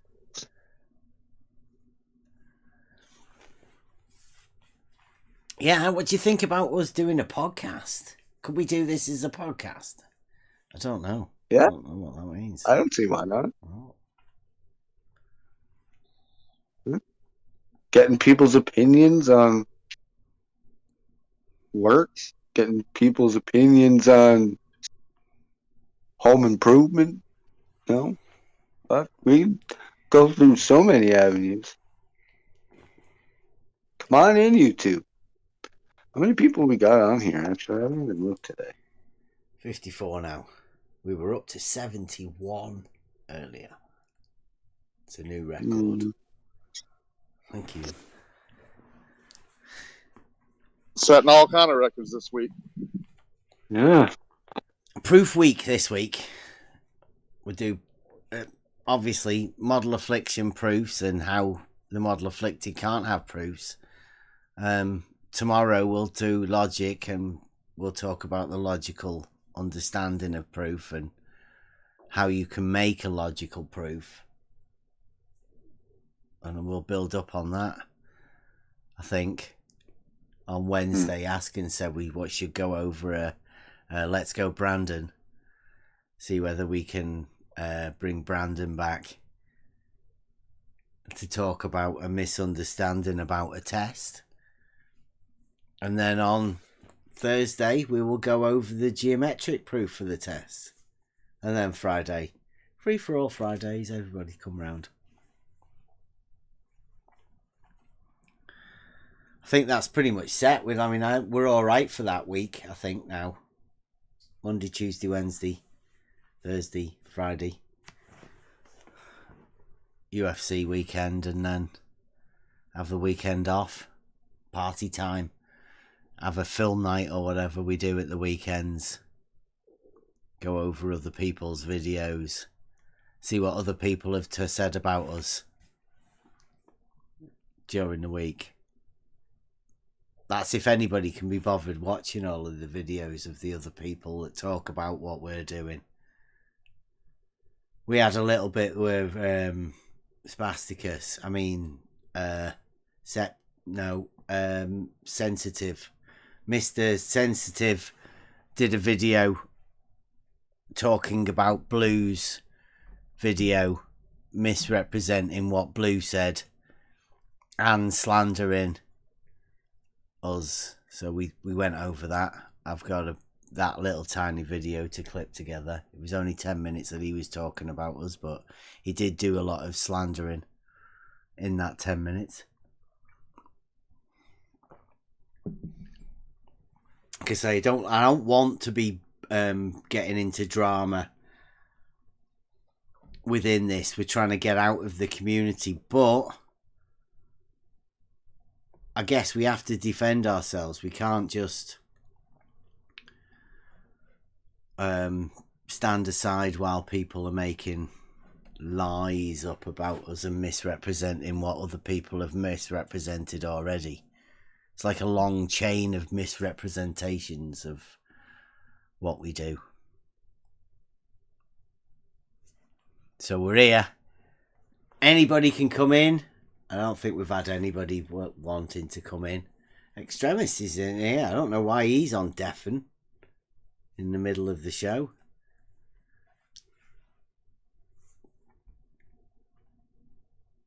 Rather strange that. We did say something about that. Why do people sit in chats not saying anything and on deafen? If anybody knows why people do that, is it a tactic? No, we just love listening to your wise words, Bev. That's all it is. No, we caught Extremis in another chat earlier today doing the same thing. I don't know whether he just likes getting his name out there to be seen as though he's in the chat.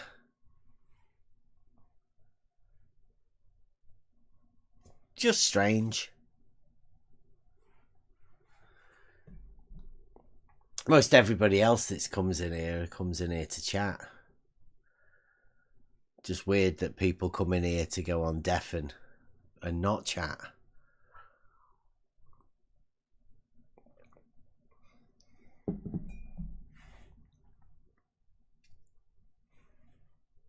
So anybody else got any topics we want to go over for Model Affliction Monday?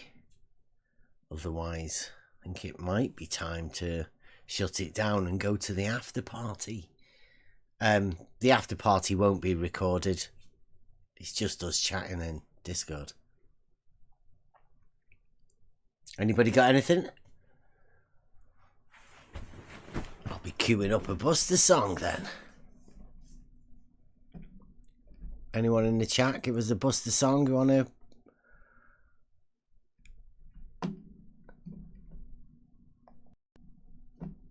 Anybody got a preference?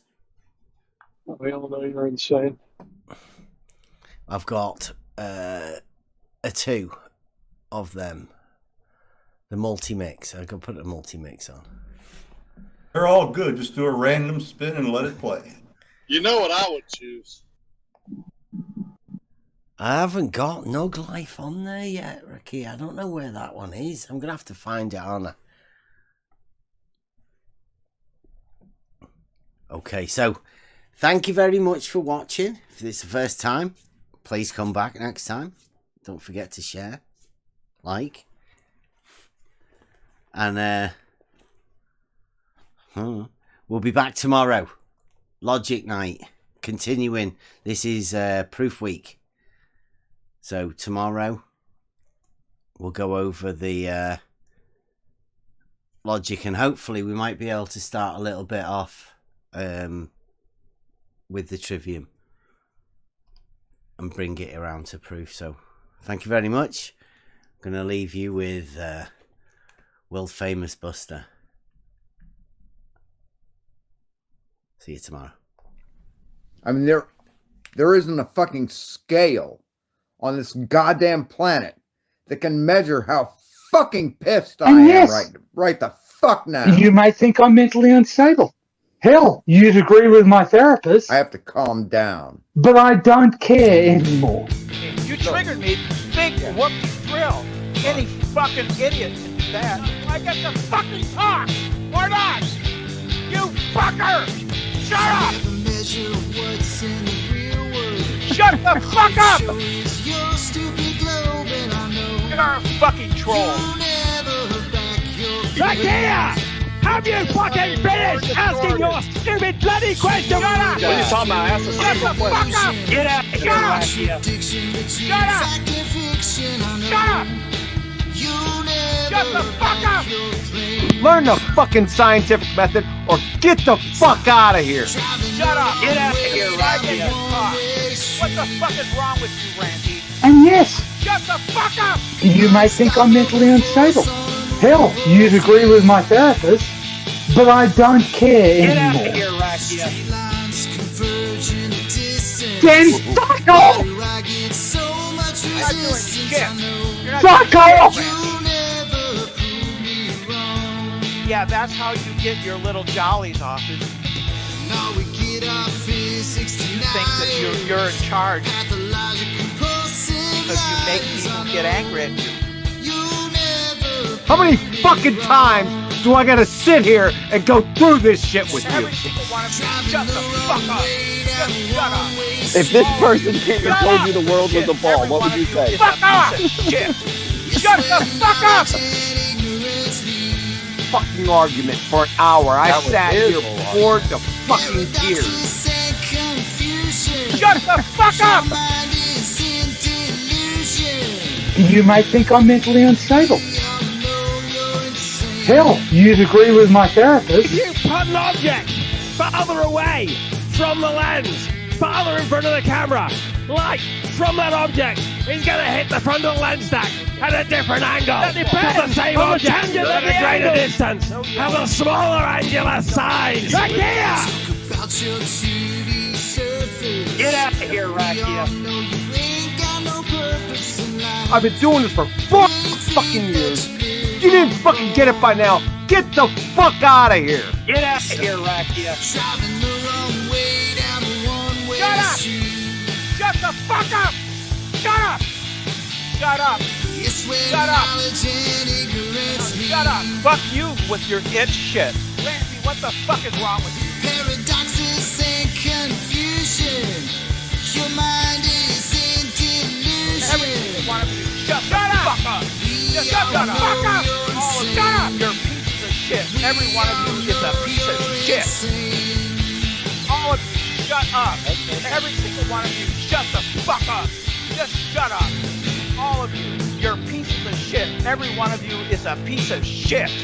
You're human excrement. You're the shit that comes out of your fucking mouth. David, you're the stupidest motherfucker on the earth. That's all you are. is your shit. All of you are That shit. depends on the tangent of the angle. No, shut up. You shut up, Randy. Shut up.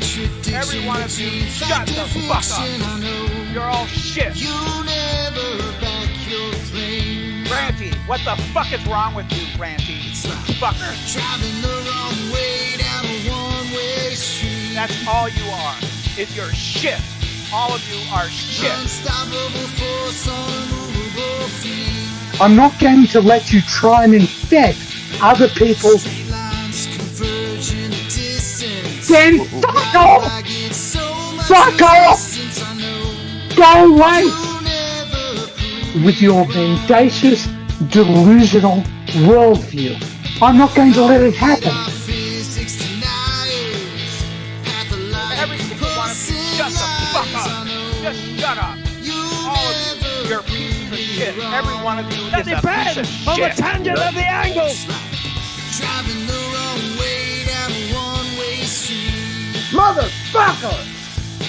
I'm so pissed off right now.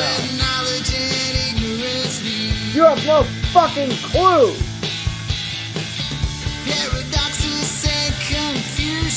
I will do that if you will shut the fuck up. Oh, now it's triggered. Well, fuck you with your itch shit. Then fuck off! Fuck off! Go away! You don't care about reality! You don't care about reality! Okay, you don't care about reality. That's okay, not everybody has to care. There's no law. That depends on the tangent of the angle. Shut up! You triggered me. Big whoopsie grill. Any fucking idiot can do that. I get fucking emasculated.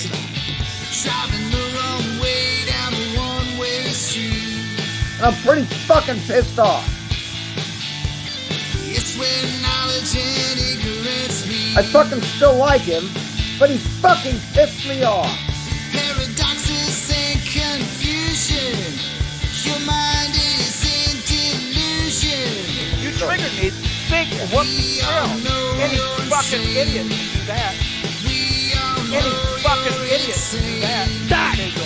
Angle! Select comes out of the back of the lens stack. Depends on the angle. Select hit the front of the lens stack. Back here! Righto. Kick him. I want him banned. Back here! He's done. What are you talking about? Ask a simple Back question. here! Get out of here, Rakia. Shut the fuck up!